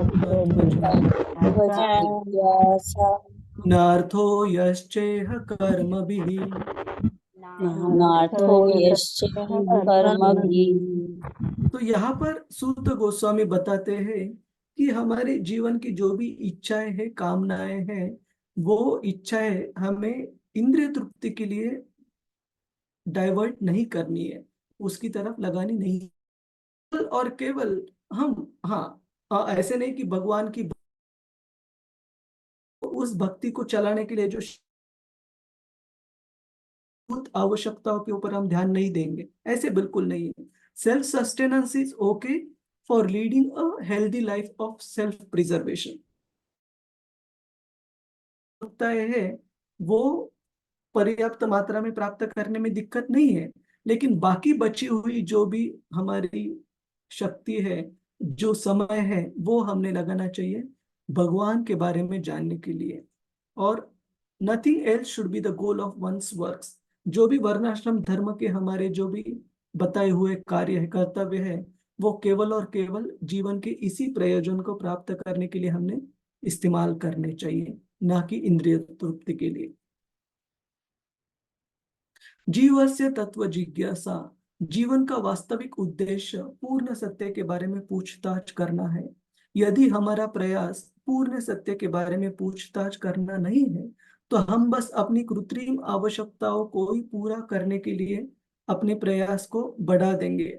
आध्यात्मिक साधक को सांसारिक प्रयास प्रयास से बचना चाहिए। तो यहाँ पर जो ग्रुप डिस्कशन चर्चा है, उसमें कहा गया है कि अपने आजू बाजू में कंटेम्पररी, मतलब आज के समाज में कोई आप ऐसे भक्त का उदाहरण सोच सकते हैं जो इस लेजी इंटेलिजेंट कैटेगरी में आते हो, जिन्होंने अपनी खुद के सस्टेनेंस के लिए बहुत कम से कम प्रयास रखते हैं और ज्यादा से ज्यादा जो उनका समय है, जो उनके प्रयास है, वो भगवान को जानने के लिए, सेल्फ रियलाइजेशन, आत्म साक्षात्कार के लिए वो व्यतीत कर रहे हैं।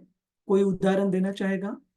हरे कृष्णा। कृष्ण प्रभु जी, राजा परीक्षित। महाराज परीक्षित, महाराज परीक्षित, यस। महाराज परीक्षित तो जन्म से भगवान के शुद्ध भक्त थे। तो जब वो माता के गर्भ में थे, माता के गर्भ से बाहर आने के बाद जब उनको राज्य प्राप्त हुआ अपने दादाओं से, पांडवों से, सारी जीवन के स्थितियों में वे हमेशा भगवान की सेवा में नित्य जुड़े रहे। और भी आजकल के कंटेम्पररी, आज के जीवन में से किसी भक्त का उदाहरण आप सोच सकते हैं?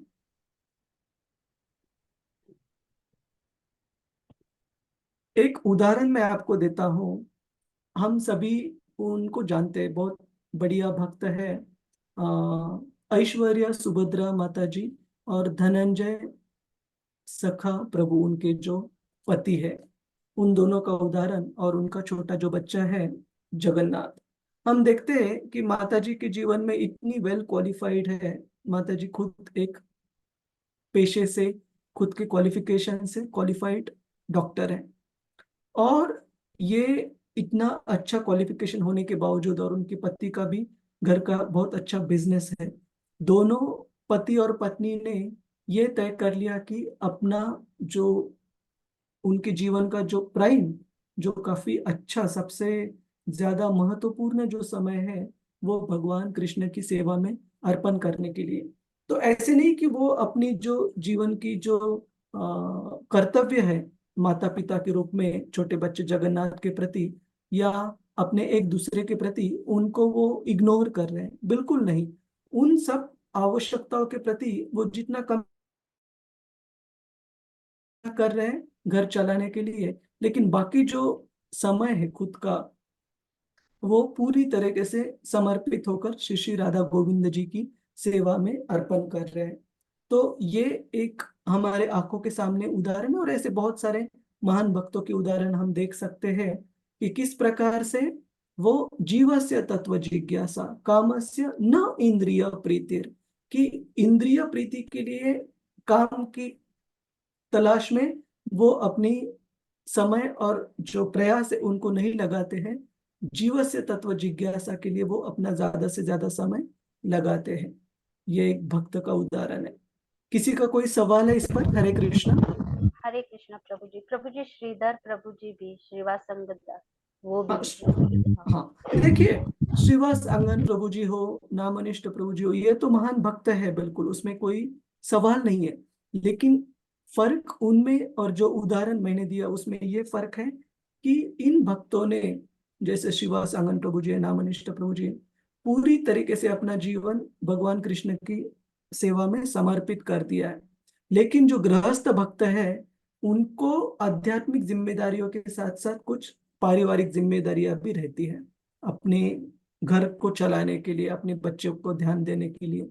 लेकिन आज के जीवन में इतनी हर एक व्यक्ति जो अपनी भौतिक स्थिति को बेहतर करने में लगा हुआ हो, इन भक्तों ने उन सारे पारिवारिक जिम्मेदारियों को चलाते वक्त इतना कम से कम अपना समय और प्रयास उसमें डाल रहे, ज्यादा से ज्यादा समय कृष्ण की सेवा में, श्री श्री राधा गोविंद जी की सेवा में लगे हैं। तो इसलिए मैंने वो उदाहरण दिया माता जी। ठीक है, यस प्रभु जी प्रभु। हरे कृष्ण। हम आगे बढ़ते हैं। किसी का और कोई टिप्पणी, कोई सवाल है इसके ऊपर? हरे कृष्ण। All right. और भौतिक जो कामस्य इंद्रिय प्रीति है, जो भौतिक इंद्रिय तृप्ति की जो इच्छाएं है, वो तो जीवन के किसी भी समय कम होने वाली नहीं है। इसके लिए बहुत सुंदर उदाहरण हम देखते हैं श्रील नारद मुनि और उनके जो एक शिष्य थे, विशेष रूप से कैलाश जिनका नाम था। तो बहुत सुंदर कथा आती है कि कैसे कैलाश ये एक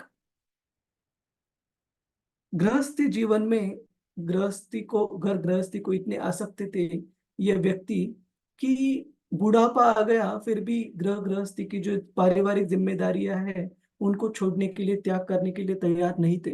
और उनके गुरु श्रील नारद मुनि आकर उनको हमेशा उपदेश देते। एक बार जब नारद मुनि आए और ये भक्त कैलाश उनको, उन्होंने घर पे नहीं देखा तो पूछा, तो उनके घर वालों से पता चला कि क्या हो गया। आप सभी को ये कथा पता है कैलाश की? प्रभु जी, ये क्या कि वो बाद में सांप सांप बन गए। करेक्ट, करेक्ट, है ना? नहीं बताई थी। हाँ, तो ये कैलाश नहीं रहते, मतलब उनका देहांत हो जाता है। घर वाले बताते नारद मुनि जी को, और उनको काफी दुख होता है कि पूरे जीवन में इस, मैंने कैलाश को बताने की कोशिश की कि अभी तुम्हारे भौतिक कर्तव्य पर्याप्त मात्रा में हो गए हैं, अभी तुम अपना ध्यान, अपना समय, अपने प्रयास भगवान कृष्ण की सेवा में अर्पण करो। फिर भी नहीं माने। अभी पूरा जीवन का कालावधि खत्म हो गया, मृत्यु हो गई, और बाद में उनको एक घर के पास में कुत्ता भौंकते हुए दिखता है। और नारद मुनि को अपनी आध्यात्मिक दृष्टि से पता चल जाता है कि वो कुत्ता कौन था। वो कुत्ता वो कैलाश थे, जो कि उस घर के मालिक थे पहले, पिछले जन्म में। और नारद मुनि को काफी बुरा लगता है। उनको उपदेश करने की कोशिश करते कैलाश को कि देखो कैसे अधपतन हो गया तुम्हारा, मनुष्य जन्म से एक श्वान का, एक कुत्ते का जन्म प्राप्त हुआ। लेकिन वो कैलाश बताते कि हे नारद मुनि, मेरे सारे जो प्रियजन और बेटे जो निकले वो गधे निकले, कि मैंने जो भी उनके लिए कमा कर रखा था वो भी वो ठीक से संभाल नहीं पा रहे। तो इसलिए मैं अभी कुत्ता बनकर ये घर संभाल रहा हूँ। तो नारद मुनि को और बुरा लगता है कि अभी तक इसकी भौतिक आसक्तियां छूटी नहीं है, जन्म बदल दिया। तो तीसरी बार आते हैं तो वो कुत्ता भी वहां पर नहीं रहता, उसकी मृत्यु हो गई रहती है, और उस कैलाश को एक सांप का जन्म प्राप्त हुआ रहता है, और भी अधोगति हो गई रहती है। और नारद मुनि फिर कैलाश को बताते हैं कि अरे देखो कैलाश, क्या हो गया तुम्हें, एक सांप का जन्म प्राप्त हुआ। तब वो सांप के शरीर में रहता हुआ कैलाश नारद मुनि को बताता है कि अभी मैं यहाँ सांप के रूप में, मेरा जो खेत है, जो मैंने बच्चों के लिए इतनी मेहनत से कमाई कर कर रखा था, उसका, उसकी रक्षा करता हूँ। तो नारद मुनि फिर क्या करते हैं, गांव के सारे लोगों को बुलाते हैं और उस सांप को मारने के लिए बताते हैं। तो इसका कंक्लूजन है कि किस प्रकार से हमने हमारी जो जिम्मेदारियां हैं एक स्तर पर निभाने के बाद एक कॉन्शियस, एक सचेत होकर ध्यान से सोचना चाहिए, जिस पर हाथ पांव अच्छे से काम कर रहे हैं, बुद्धि शरीर अच्छे से काम कर रहा, वो भगवान की सेवा में अर्पण करना चाहिए। पूरे इस भौतिक जीवन के अंत तक गृहस्थी में रहना अच्छी बात नहीं है। हरे कृष्णा प्रभु जी, दंडवत प्रणाम प्रभु हरे जी। कृष्ण। तब में भी एक हद तक बाद में छोड़ के यानी घर नहीं छोड़ना चाहिए, पर आध्यात्मिक में ही आध्यात्मिक, इन्वॉल्व करेक्ट, होना चाहिए, करेक्ट। कि बच्चों के किसी भी इसमें नहीं इन्वॉल्व होना चाहिए ना प्रभु जी। हाँ, तो घर को छोड़ना ये एज सच ज्यादा महत्वपूर्ण चीज, हरे कृष्ण, घर को छोड़ना ये ज्यादा महत्वपूर्ण नहीं है। घर में रहकर भी अगर भक्त अच्छी तरह से, पूरी तरीके से कृष्ण को समर्पित है उनकी सेवा में, तो वो बढ़िया है। लेकिन गृहस्थी के जो चीजें हैं, दिन प्रतिदिन की जो डेली अफेयर्स, उसमें एकदम उलझना नहीं चाहिए जीवन के अंत तक। वो अच्छा नहीं है। यानी प्रभु जी बच्चों के बच्चे को नहीं संभालना है। देखो, संभालना नहीं ऐसे नहीं है, उनको संभालते वक्त भी कृष्ण भावना का अच्छे से पालन कर सकते हैं। हरे कृष्ण। माता जी म्यूट कीजिए। तो बट ग्रैंड चिल्ड्रन को संभालना नहीं ऐसे नहीं है, लेकिन उनको संभाल कर भी अगर कृष्ण भावना का अच्छे से पालन कर सकते हैं, सेवा अच्छे से कर सकते हैं तो बढ़िया है, कोई प्रॉब्लम नहीं। अगर पूरा घर ही वैष्णवों का बना है, अगर घर में सारे कृष्ण भक्ति अच्छे से पालन कर रहे हैं, तो उस घर में रहकर भी भक्ति बहुत अच्छे से की जा सकती है। लेकिन काफी सारे कुछ कुछ जो ग्रैंड पेरेंट्स है, वो केवल और केवल बेबी सिटिंग करते हैं, अपने बच्चों को जॉब में डिस्टरबेंस ना हो। तो वो चीप डे केयर जिसको कहा जा सकता है, बाहर अगर डे केयर में बच्चा रखेंगे तो बहुत महंगा हो जाएगा, इसलिए मैंने अपने पेरेंट्स को ही बेबी सिटिंग के लिए लगा दिया। ये जो तरीका है, ये भक्ति के लिए बिल्कुल अच्छा नहीं है। ठीक है, क्लियर है माता जी? जी जी जी। हरे कृष्ण। हम आगे बढ़ते हैं। और दूसरा आता है प्रजल्प। प्रजल्प मतलब ऐसे चर्चाओं में भाग लेना, इंटरेस्ट लेना, रुचि लेना, जो कि भगवान कृष्ण की भक्ति का कुछ लेना देना नहीं है उसमें। भगवान कृष्ण की भक्ति में प्रगति करने के लिए जिन सारे चर्चाओं की जरूरत ना हो, इन सारे चीजों में अपना समय व्यतीत करना, उलझना। जैसे यहाँ पर अलग अलग न्यूज साइट्स दिए गए, सोशल मीडिया दिए गए, इनका इस्तेमाल करना प्रजल्पा। प्रजल्पा मतलब जो कि आइडल टॉक्स जिनको कहते हैं, आइडल टॉक्स को हिंदी में क्या कहते हैं श्री हरिप्रिया माता जी? बिना कृष्ण भावना के काम की चीजें चर्चा करना, आइडल टॉक्स। व्यर्थ बात करना। व्यर्थ बातें, हाँ, जो कि व्यर्थ इस हिसाब से कि भगवान कृष्ण की भक्ति में उनका कुछ उपयोग नहीं है। और इसके लिए शास्त्र में बहुत विशेष रूप से कौन सा उदाहरण दिया जाता है प्रजल्पा के बारे में? कृष्ण मोहिनी माता जी, कौन सा उदाहरण देखते हैं हम शास्त्र? हम उदाहरण देखते हैं एक वैष्णव फ्रॉग। वैष्णव फ्रॉग, हाँ, वैष्णव के बारे में हम व्यर्थ की बातें करते हैं। नहीं, वो तो भक्ति के लिए बिल्कुल हानिकारक है, वो तो अपराध हो गया। लेकिन अपराध न करते हुए भी व्यर्थ चर्चा करना, चाहे वो वैष्णव के लिए क्रिटिकल ना भी हो, उसके लिए उदाहरण दिया गया है एक फ्रॉग का। फ्रॉग, मेंढक। फ्रॉग को मेंढक ही कहते हैं ना प्रभु जी, माता जी?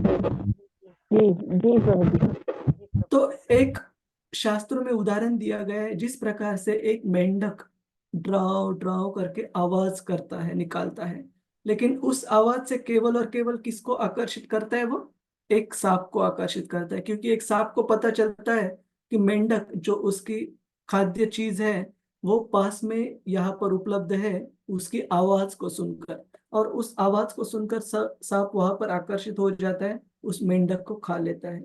उसी प्रकार से जो काल सर्प है, भगवान कृष्ण का जो काल रूप है, वो मतलब हम जीवन का एक एक क्षण मृत्यु हमारे समीप आ रहा है, और हम इस व्यर्थ वार्तालाप में, व्यर्थ चर्चा में, जो कि कृष्ण भावना में कुछ मदद नहीं आने वाली, ऐसी चर्चा में अपना समय और अपना प्रयास व्यर्थ कर रहे हैं। तो ये प्रजल्प है। ये समझने के लिए आसान है। हरे कृष्णा। हम आगे बढ़ते हैं। नियम, ये प्रजल्प में किसी को कोई शंका है, कोई सवाल है? हरे कृष्णा। कृष्ण मोहिनी माता जी। हाँ, हरे कृष्णा प्रभु जी। यस अब माता जी। भी इस पे जैसे न्यूज वगैरह भी दिया है, और अगर न्यूज वगैरह हमें एग्जाम के लिए पढ़ना हो या ऐसा कुछ हो तो फिर? तो इसके लिए हम हमेशा बताते हैं कि चाहे आपकी एग्जाम के लिए, चाहे आपकी जॉब के लिए, अगर जितना जरूरी है ये सारे करंट अफेयर्स, इनको, इनसे अवेयर रहना, उसी लेवल तक, उसी मात्रा में इनको जानना चाहिए। और ये लिमिट जो है वो हम भली बात ही जानते हैं। जैसे अगर कुछ न्यूज साइट्स में भी अगर फैक्ट्स पता करने होंगे हमारी किसी कॉम्पिटिटिव एग्जाम प्रिपरेशन के लिए वगैरह, तो हमें पता है कि किस स्तर तक वो देखना जरूरी है। ये देखने की जरूरत नहीं कि इस एक्टर और एक्ट्रेस के बीच में क्या चल रहा है, आज इस राजनेता ने क्या कह दिया, ये सब जानने की जरूरत नहीं है। लेकिन जो बेसिक जानकारी चाहिए उतनी ही लेनी चाहिए, सावधान रहना चाहिए। और दूसरी ये चीज कि वो जानकारी नियमित रूप से प्राप्त करते वक्त भी ध्यान रखना चाहिए कि वो भौतिक जानकारी भी जरूर हमें दूषित करेगी, हमें प्रदूषित करेगी। इट विल डेफिनेटली कंटेमिनेट अस। और उस प्रदूषण से हमारा बचाव करने के लिए, हमारी चेतना सुरक्षित रखने के लिए हमें शास्त्रों का आधार लेना बहुत जरूरी है। इसका मतलब हमारे कृष्ण नाम का जप हो, कीर्तन हो, या फिर शास्त्रों का अध्ययन हो, इससे हमें हर रोज घिसाई करनी है हमारे हृदय की, ताकि वो इन प्रदूषित चीजों से बचकर रहे, स्वच्छ रहे। ठीक है माता जी? जी प्रभु जी, हरे कृष्ण। हरे कृष्ण। हम आगे बढ़ते हैं। अत्याहार प्रयासश्च नियमाग्रह। नियमाग्रह का मतलब है एक तो शास्त्रीय नियमों की अवहेलना करना, उनका अच्छे से पालन न करना, या फिर उनका पालन करना, उनके जो भी विधि, जो भी नियम बताए गए हैं, उन नियमों का सार न समझते हुए। जैसे मैंने शुरू में उदाहरण दिया था कि एक भक्त को वरिष्ठ भक्तों के सामने प्रसाद ग्रहण करने से पहले उन वरिष्ठ भक्तों को प्रसाद ग्रहण करने के लिए हमने पहले रुकना चाहिए, तुरंत उनके सामने प्रसाद नहीं ग्रहण करना चाहिए। लेकिन ये सोचकर अगर कोई भक्तों को डांट देता है कि आपने प्रसाद कैसे ग्रहण किया गुरु महाराज जी से लेने से पहले, तो वो भक्त वो दूसरे नियम को भूल जाता है कि गुरु महाराज प्रसन्न होते हैं जब वो भक्तों को अलग अलग प्रकार के व्यंजन, 4 प्रकार के भोग जो भगवान को अर्पण किए गए हो, उस प्रसाद को जब ग्रहण करते वक्त देखते हैं, तब भगवान के शुद्ध भक्त प्रसन्न हो जाते हैं। तो ये जो तत्व है वो पहले वाली तत्व से भी श्रेष्ठ है। एक बार हम ये पढ़ेंगे। शशि मुखी माता जी, आप ये पढ़ना चाहेंगे? हरे कृष्णा। हरे आवाज आ रही कृष्ण। मेरी? हाँ माता जी। नियमाग्रह तत्कालिक लाभ के लिए कुछ शास्त्रीय नियमों और विनियमों को स्वीकार करना, जैसा कि उपयोगितावादी वकालत करते हैं, नियम आग्रह कहलाता है। और शास्त्रों के नियमों और विनियमों की उपेक्षा करना जो आध्यात्मिक विकास के लिए है, नियम आग्रह कहा जाता है। आग्रह शब्द का अर्थ है स्वीकार करने की उत्सुकता, और आग्रह का अर्थ है स्वीकार करने में विफलता। नियम शब्द नियम और विनियम में, इन दोनों शब्दों में से किसी एक को जोड़ने से नियमाग्रह शब्द बनता है। इस प्रकार नियमाग्रह का दोहरा अर्थ है जो शब्दों के विशेष संयोजन के अनुसार समझा जाता है। हरे कृष्ण। हरे कृष्ण। तो यहाँ पर बताया गया है किसी भी नियम को स्वीकार करने की उत्सुकता बिना उस नियम के सार को समझे हुए, या फिर उस नियम को इग्नोर करने की, निग्लेक्ट करने की जो मानसिकता है, उसकी तरफ अनदेखा करने की, ये दोनों घातक है भक्ति के लिए। हरे कृष्णा। कृष्ण मोहिनी माता जी, आपको कुछ कहना था? हरे कृष्ण। माता जी शायद ड्रॉप आउट हो गई। नहीं, जी नहीं प्रभु जी, ओके इधर ठीक। हरे कृष्ण प्रभु हरे जी। कृष्ण। प्रभु जी, अपना प्रसाद वाला आप बता रहे थे, तो कभी ऐसा भी होता है, मतलब एक बार ऐसा हुआ था सिचुएशन कि जो सीनियर डिवोटी है वो सीनियर भी है हमसे और एज में भी काफी बड़े हैं, तो वो बोलते हैं कि आप बैठिए, आप प्रसाद दीजिए, और वो सर्व करने लगते हैं। तो ऐसी सिचुएशन में प्रभु जी क्या कर सकते हैं? हम जिद भी नहीं कर सकते कि प्रभु जी आप लीजिए ऐसा।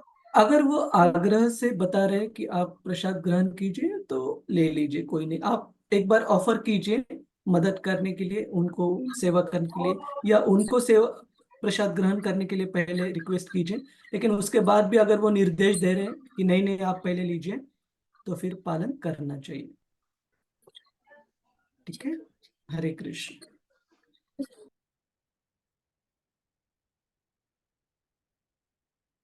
और प्रभुपाद जी भी इसके बारे में बताते हैं श्रीमद् भागवत परपोर्ट से। विशेषज्ञ धर्मवादी अच्छी तरह से जानते हैं कि समय और स्थान के संदर्भ में धार्मिक सिद्धांतों को कैसे समायोजित किया जाए। विश्व के सभी महान आचार्य या धार्मिक उपदेशक या सुधारक समय और स्थान के अनुसार धार्मिक सिद्धांतों का समायोजन करके अपने मिशन को अंजाम देते थे।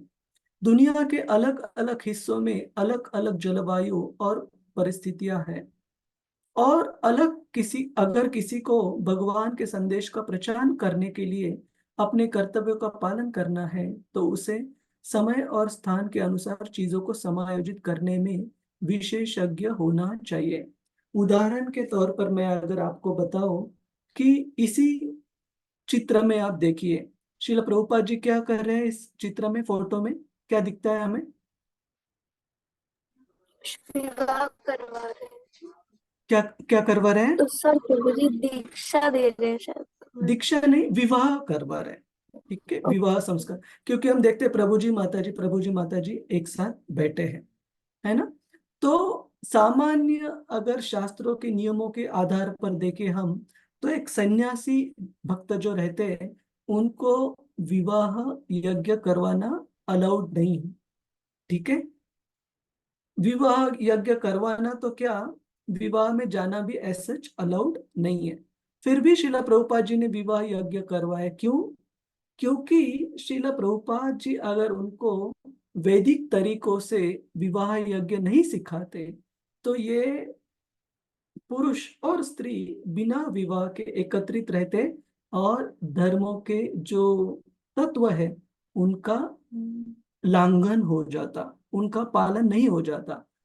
क्योंकि उनके जो शिष्य थे कृष्ण भावना में काफी बेसिक स्तर पर थे, उनको कृष्ण भावना भावित जीवन सिखाने के लिए, वैदिक संस्कृति सिखाने के लिए श्रीला प्रभुपाद जी को खुद उनके विवाह वैदिक संस्कृति के हिसाब से करवाने पड़े, ताकि वो एक गृहस्थ जीवन जी पाए। नहीं तो फिर ऐसे ही स्त्री पुरुष एक साथ रहते बिना विवाह के, वो ठीक नहीं रहता वैदिक संस्कृति के अनुसार। तो ये हो गया, शिला प्रभुपाद आचार्य होने की वजह से उनको पता है श्रेष्ठ तत्व क्या है, और उस श्रेष्ठ तत्व का पालन करने के लिए कभी कभी कोई निम्न नियम उसमें अगर स्थल काल और पर्यत्व अगर कुछ विशेष बदल भी करने पड़े तो भी आचार्य ये कर सकते हैं, क्योंकि भगवान कृष्ण की शुद्ध भक्ति में स्थित होने की वजह से उनको वो कृष्ण भावना भावित बुद्धि प्राप्त है। किस प्रकार से कौन से नियम का महत्व कितना है, स्थल काल काल पर्यत्व। या फिर और एक उदाहरण दे सकते हैं कि एक बार एक का कुछ बुद्धिस्ट साधु जा रहे थे एक जगह से, और एक जगह से दूसरे जगह जाते वक्त उनको एक छोटी सी नदी पार करनी थी।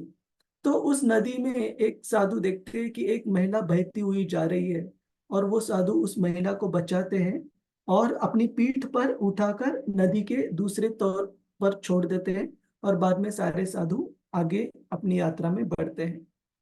तो दूसरे दिन उनके ग्रुप में से एक साधु उन साधु को पूछते हैं जिन्होंने कि इस महिला की जान बचाई और उनको दूसरी तीर पर छोड़ा, कि आप सन्यासी होकर कैसे आपने उस महिला की मदद की। हमने तो सुना है कि किसी भी महिला के साथ हमने संग नहीं करना चाहिए, टच भी नहीं करना चाहिए।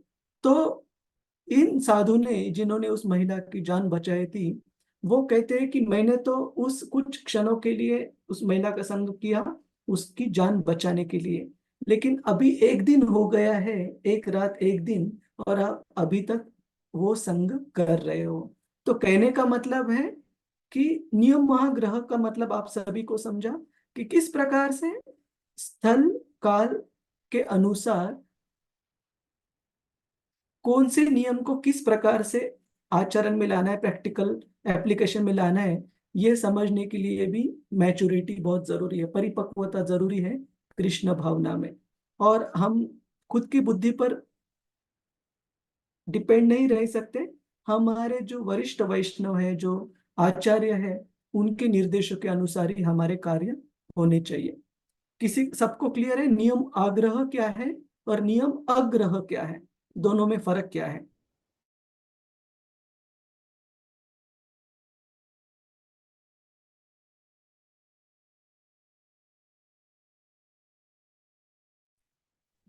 हरे कृष्णा प्रभु जी।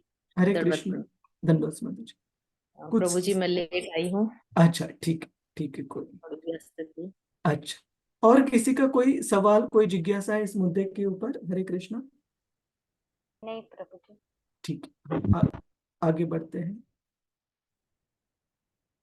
जन संघ, और ये संघ नहीं है, जन संघ है। संघ मतलब एसोसिएशन, संघ मत समझिए। जन संघ, जन संघ मतलब जो सांसारिक व्यक्ति है, भौतिकवादी व्यक्ति है, उनको काफी घनिष्ठ रूप से उनके साथ आदान प्रदान करना, ये हो गया जनसंघ। और यहाँ पर उदाहरण दिए गए हैं अलग अलग जो सोशल क्लब्स हैं, है ना। तो केवल यही क्लब्स नहीं, लेकिन इसी की तरह दूसरे भी हम अलग अलग ऑर्गेनाइजेशंस वगैरह देखते हैं। जैसे ऑफ कोर्स किसी को हम यहाँ पर टिका नहीं करेंगे, क्रिटिकल नहीं रहेंगे, लेकिन काफी बार किटी पार्टीज रहती है। किटी पार्टीज हो, सोशल मीडिया पर ऐसे ही फॉरवर्ड शेयर करना हो, ये क्या है? ये हम जो सांसारिक चीजें हैं, सांसारिक व्यक्ति हैं, उनके साथ घनिष्ठ रूप में उनके साथ संग कर रहे हैं। तो इस संघ से, इस एसोसिएशन से काफी प्रभाव आ जाएगा। और अगर भक्ति का, हमारा भक्तों का संग दृढ़ नहीं है, तीव्र नहीं है, तो फिर हम आकर्षित होते जाएंगे सांसारिक संघ की तरफ। श्रील प्रभुपाद जी यहाँ पर लिखते हैं, व्यक्ति को हमेशा भगवान के भक्तों की संगति में, भगवान की सेवा में लगे रहना चाहिए।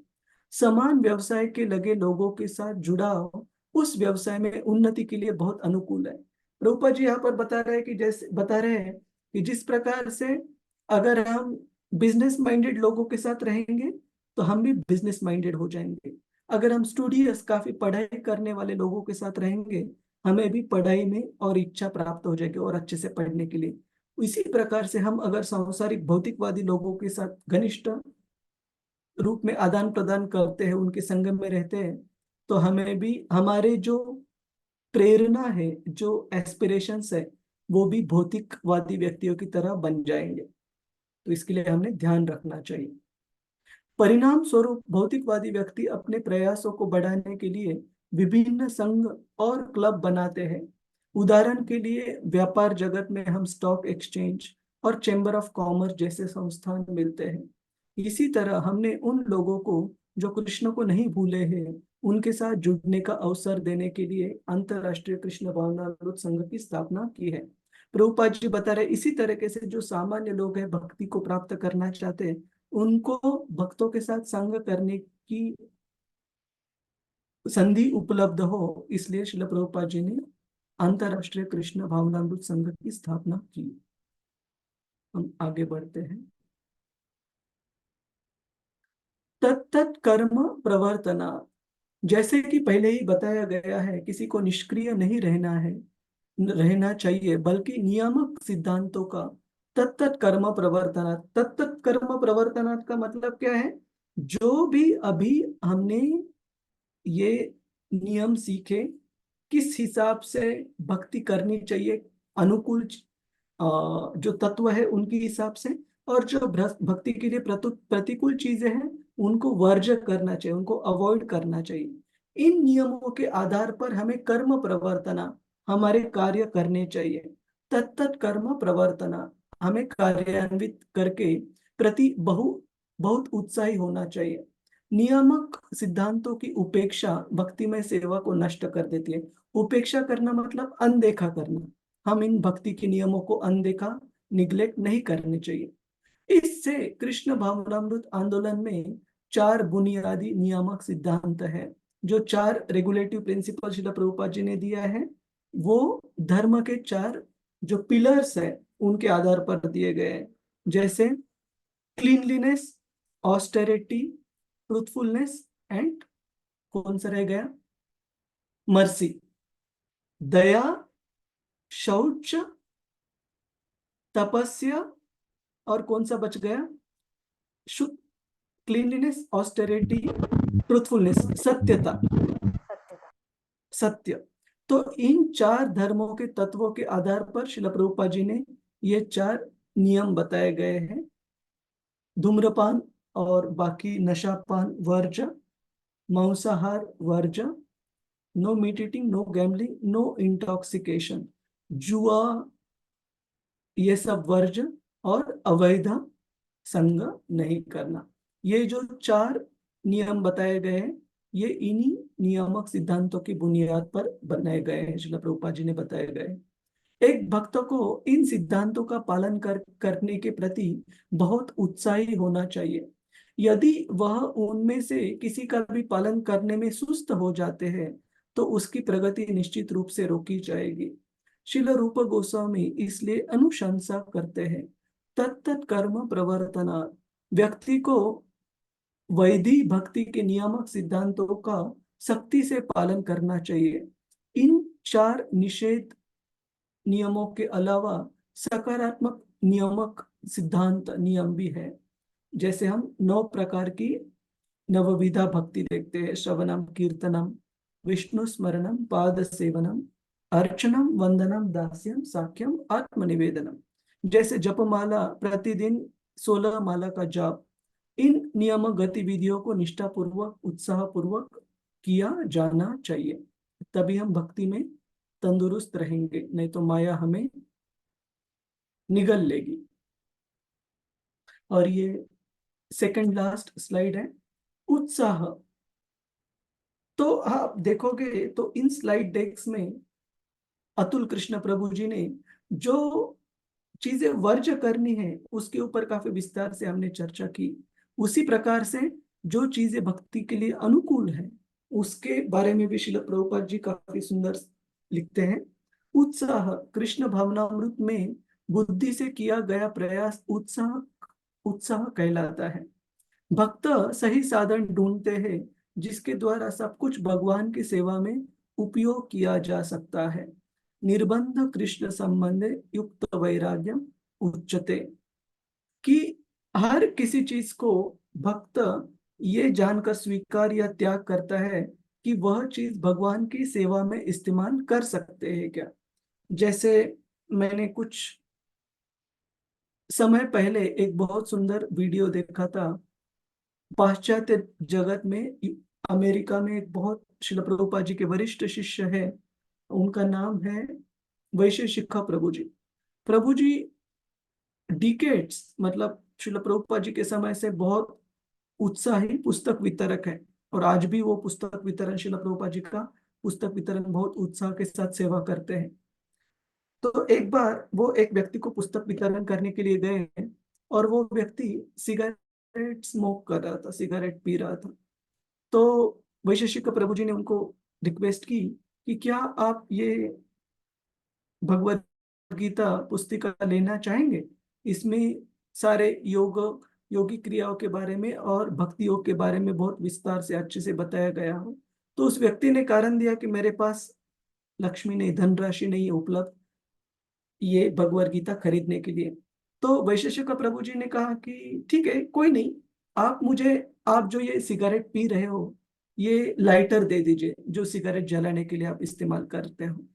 तो उस व्यक्ति ने क्या कहा, आर यू सीरियस, कि आप सही बोल रहे हो क्या?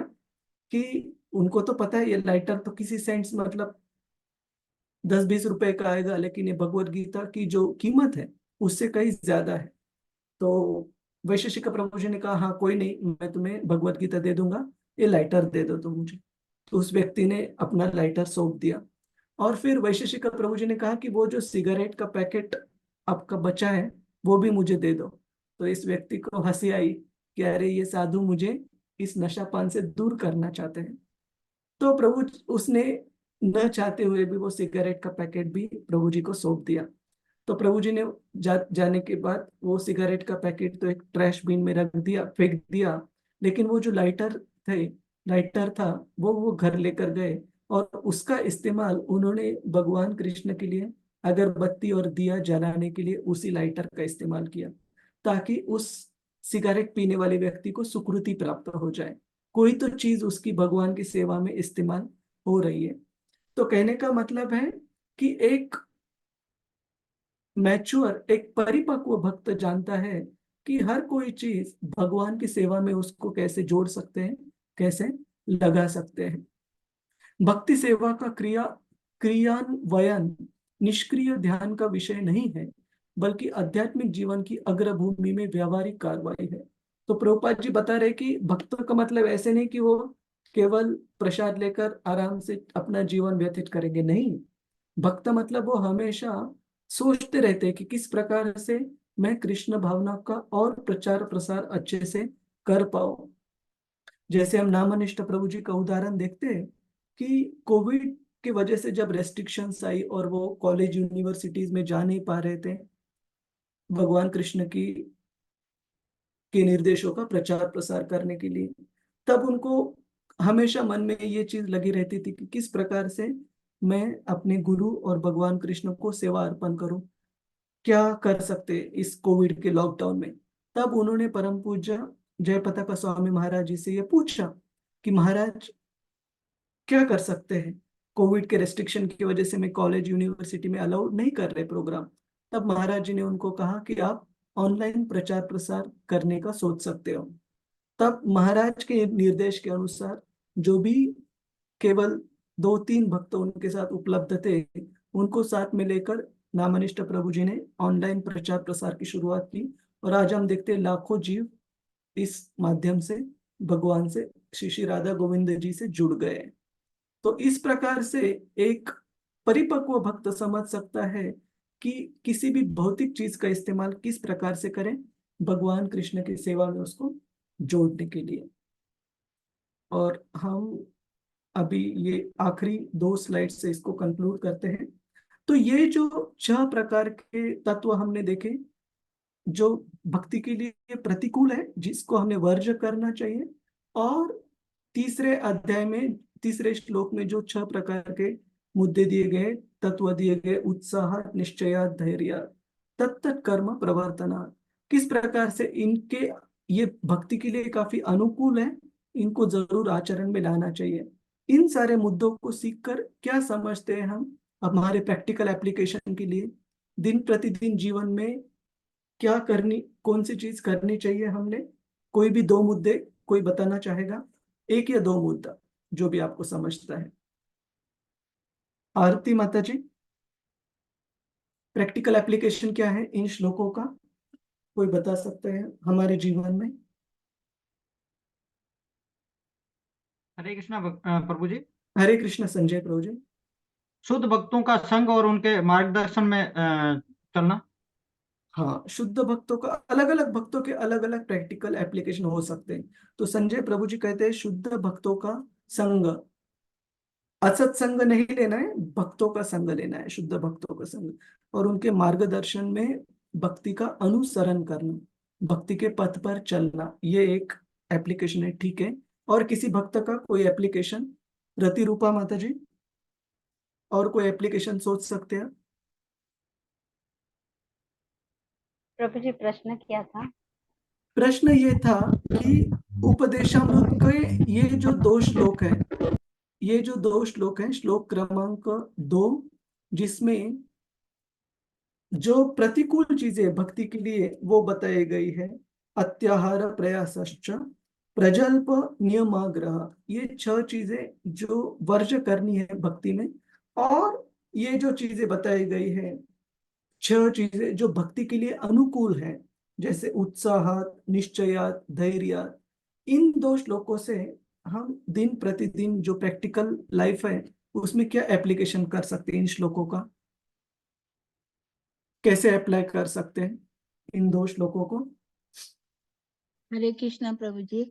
हरे कृष्णा शशि मुखी माता जी। पूर्ववर्ती आचार्यों के चरण चिन्हों पर चलना। हाँ, आचार्यों के चरण चिन्हों पर चलना, और भी हम कह सकते कि हमारे जीवन को एकदम सरल रखना, सादा रखना।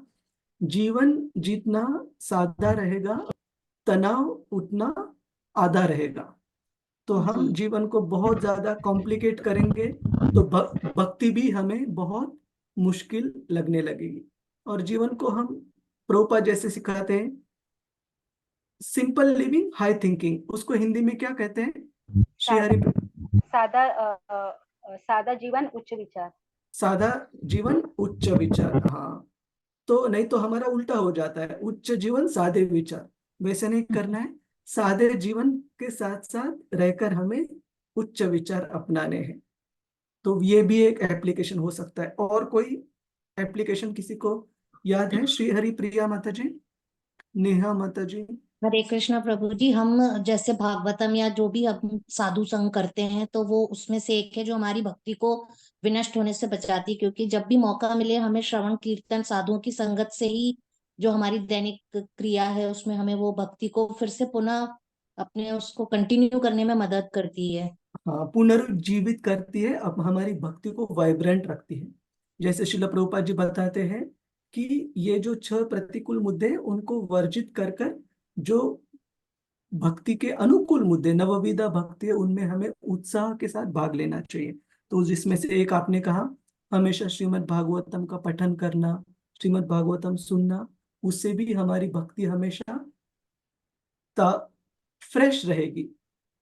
हरे तो कृष्ण शुद्ध प्रभु जी। भक्तों का संग भी करना प्रभु जी। और हाँ, हमें युक्त वैराग्य, क्योंकि उसमें हम कहते हैं कि अत्याहार यानी किसी भी चीज की जरूरत से ज्यादा फिर जो भी हमें मिला है उसको भी जब तक कृष्णा के लिए यूज करते हैं तो तब तक अगर हम युक्त वैराग्य करेंगे तो वो भी हमारी भक्ति को स्थापित या बनाए रखने में बहुत मदद करता है। हम भटकेंगे नहीं माया के जाल में। हाँ, तो इसके लिए कहा गया है अ grateful heart is a happy heart.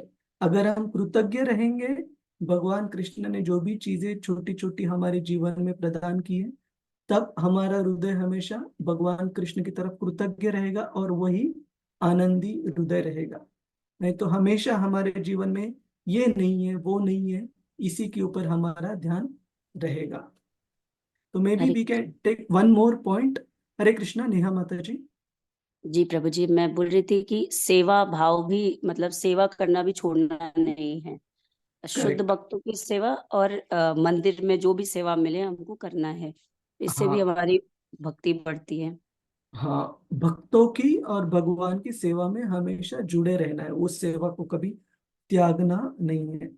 जैसे भगवान कृष्ण भगवत गीता में भी बताते हैं कि कुछ कुछ ऐसी चीजें हैं जिनको जीवन में, आध्यात्मिक जीवन में भी कभी त्यागना, जैसे यज्ञ दान तपस्या, उसी की तरह भगवान और भक्तों की सेवा, इसको कभी त्यागना नहीं है। तो इसी के साथ साथ हम इस चर्चा को कंक्लूड करते हैं। This is the last slide. Sanjay प्रभु, आप पढ़ना चाहेंगे ये? हरे कृष्ण प्रभु जी, अवश्य यस, आपकी अनुमति हो तो। हरे कृष्ण। सभी को दंडवत प्रणाम। ये है निष्कर्ष, ये है कृष्ण भावनामृत आंदोलन एक आध्यात्मिक समुदाय प्रदान करता है जो विश्व में शांतिपूर्ण स्थिति ला सकता है। प्रत्येक बुद्धिमान व्यक्ति को अपनी चेतना को शुद्ध करना चाहिए और इस कृष्ण भावनामृत आंदोलन का पूरे दिल से आश्रय लेकर भक्ति सेवा में उपरोक्त 6 बाधाओं से खुद को मुक्त करना चाहिए। यदि कोई श्रील रूप गोस्वामी द्वारा इस श्लोक में दी गई सलाह का सख्ती से पालन करता है, अर्थात उत्साही होना, आश्वस्त होना, धैर्यवान होना एवं वांछित व्यक्तियों की संगति छोड़ना, नियमांक सिद्धांतों का पालन करना और भक्तों की संगति में रहना, तो ये निश्चित है भक्तिमय सेवा में आगे बढ़ेगा। बड़े, हाँ। हरे कृष्णा प्रभु, तो धन्यवाद। हरे कृष्ण।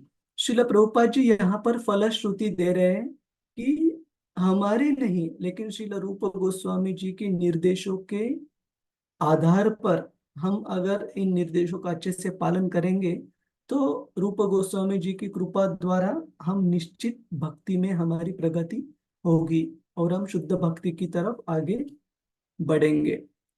तो इसी के साथ साथ इन बहुत महत्वपूर्ण श्लोकों की चर्चा हम यहाँ पर कंक्लूड करते हैं।